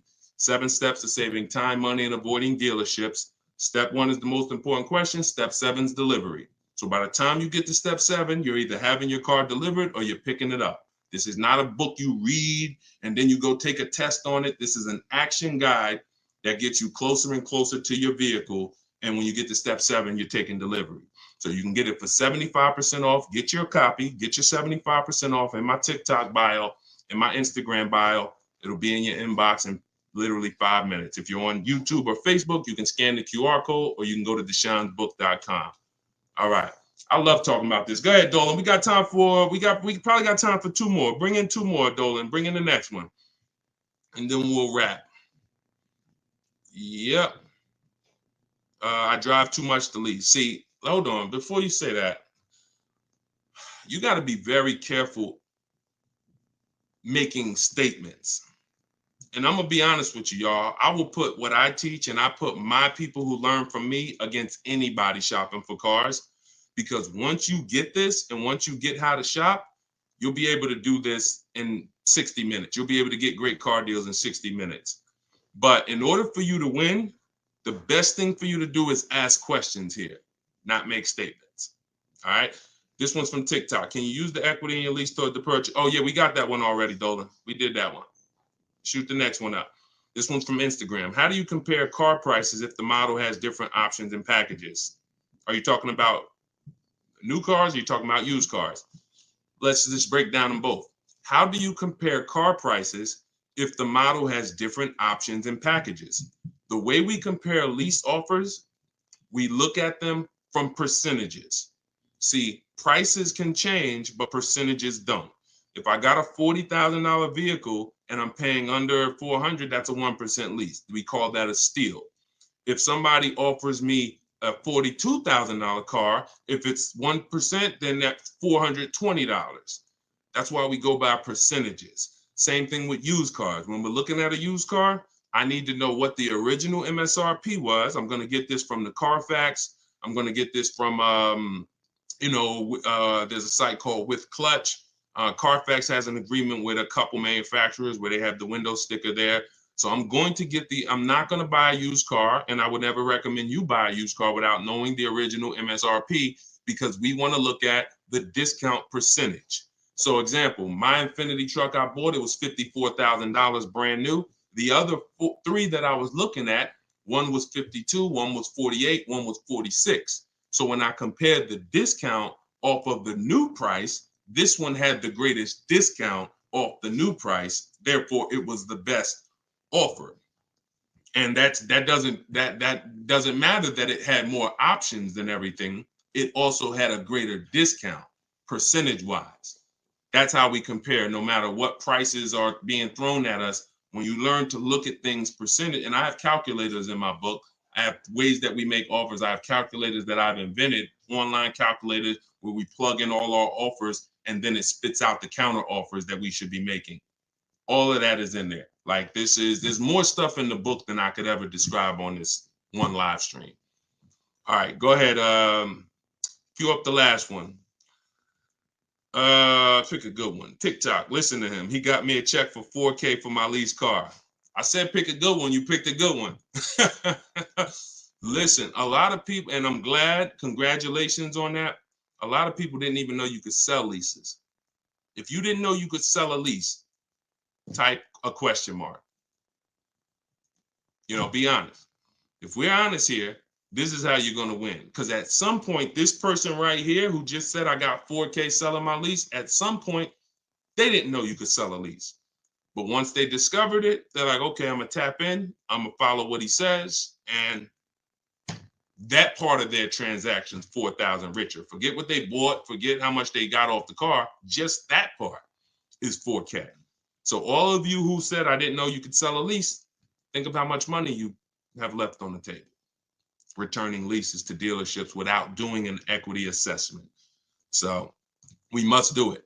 So I'm very big on getting this information out. Y'all can get it any way you want. You can go through all my social media videos. As you can see, those videos are made for different types of people. Some of you are high mileage drivers. Some of you are, going to be leasing. Some of you have negative equity. Some of you are going to be purchasing new. Some of you are going to be purchasing used. Some of you are going to be paying cash. So you can go through the social media videos and piece the ones together that's for you. You can also hop on these live streams, piece the information together for you, or you can go and grab your copy of my new book, Car Shopping for People That Hate Car Shopping, 7 Steps to Saving Time, Money, and Avoiding Dealerships, and you can just have the whole playbook. And the playbook is in there for everything. So if you're leasing now, it's in there. If you're going to be getting your spouse a car, it's in there. I can't tell you how much the book is going to make you. You'll tell me. Maybe 10, 15, 20 years, you'll tell me, this book, Deshone, this book has saved me $20,000. Because the more cars you get, the more your money you're going to save, even if you're going to get one. But I just want you to have the information, get it how you want it. You can get 75% off your copy as part of our book launch in my TikTok bio. Click that link, and then same thing in Instagram. Click that link and then click the button that says get 75% off my new book. But it's only for 30 minutes. After 30 minutes, price goes back up to $97. $24 is better than $97. So, and I'll put the link one more time for you guys on YouTube and Facebook. You can click this link here that says Deshone's book. I just posted it. Or you can scan the QR code. If you might be watching us on a television, you can just scan the QR code with your phone, grab your 75%. So this is what we do. Whenever you see me live, I'd encourage you to invite a friend, tell somebody. If you see a coworker and they're like, man, I got to buy a car soon, invite them to one of our streams, because we get very, very detailed about showing you all the money in your car deals. and making sure you know what you're doing. Please, if you're not subscribed to us on YouTube, we got a lot of things coming to YouTube. We're going to be time stamping these questions in future episodes so that you can easily navigate through previous episodes and find your answers. So everything is Deshone the Auto Advisor. Make sure you subscribe to YouTube because we got a lot of stuff coming there. But other than that, have a great day. I'll see y'all in the next broadcast. Everyone who got the book, use it, win with it, and make sure you DM me or email me your success stories. I want to see your deals. Email me your deals, not just your cars. You're going to love it. Once you start making deals and you're confident with the money, you're going to be so excited about sharing the numbers, you might forget to tell me what car you got. You know, Deshone, look at this price I just got. Oh, by the way, it was on this car. You know, so that's what we want. All right. God bless y'all. I'll see you soon.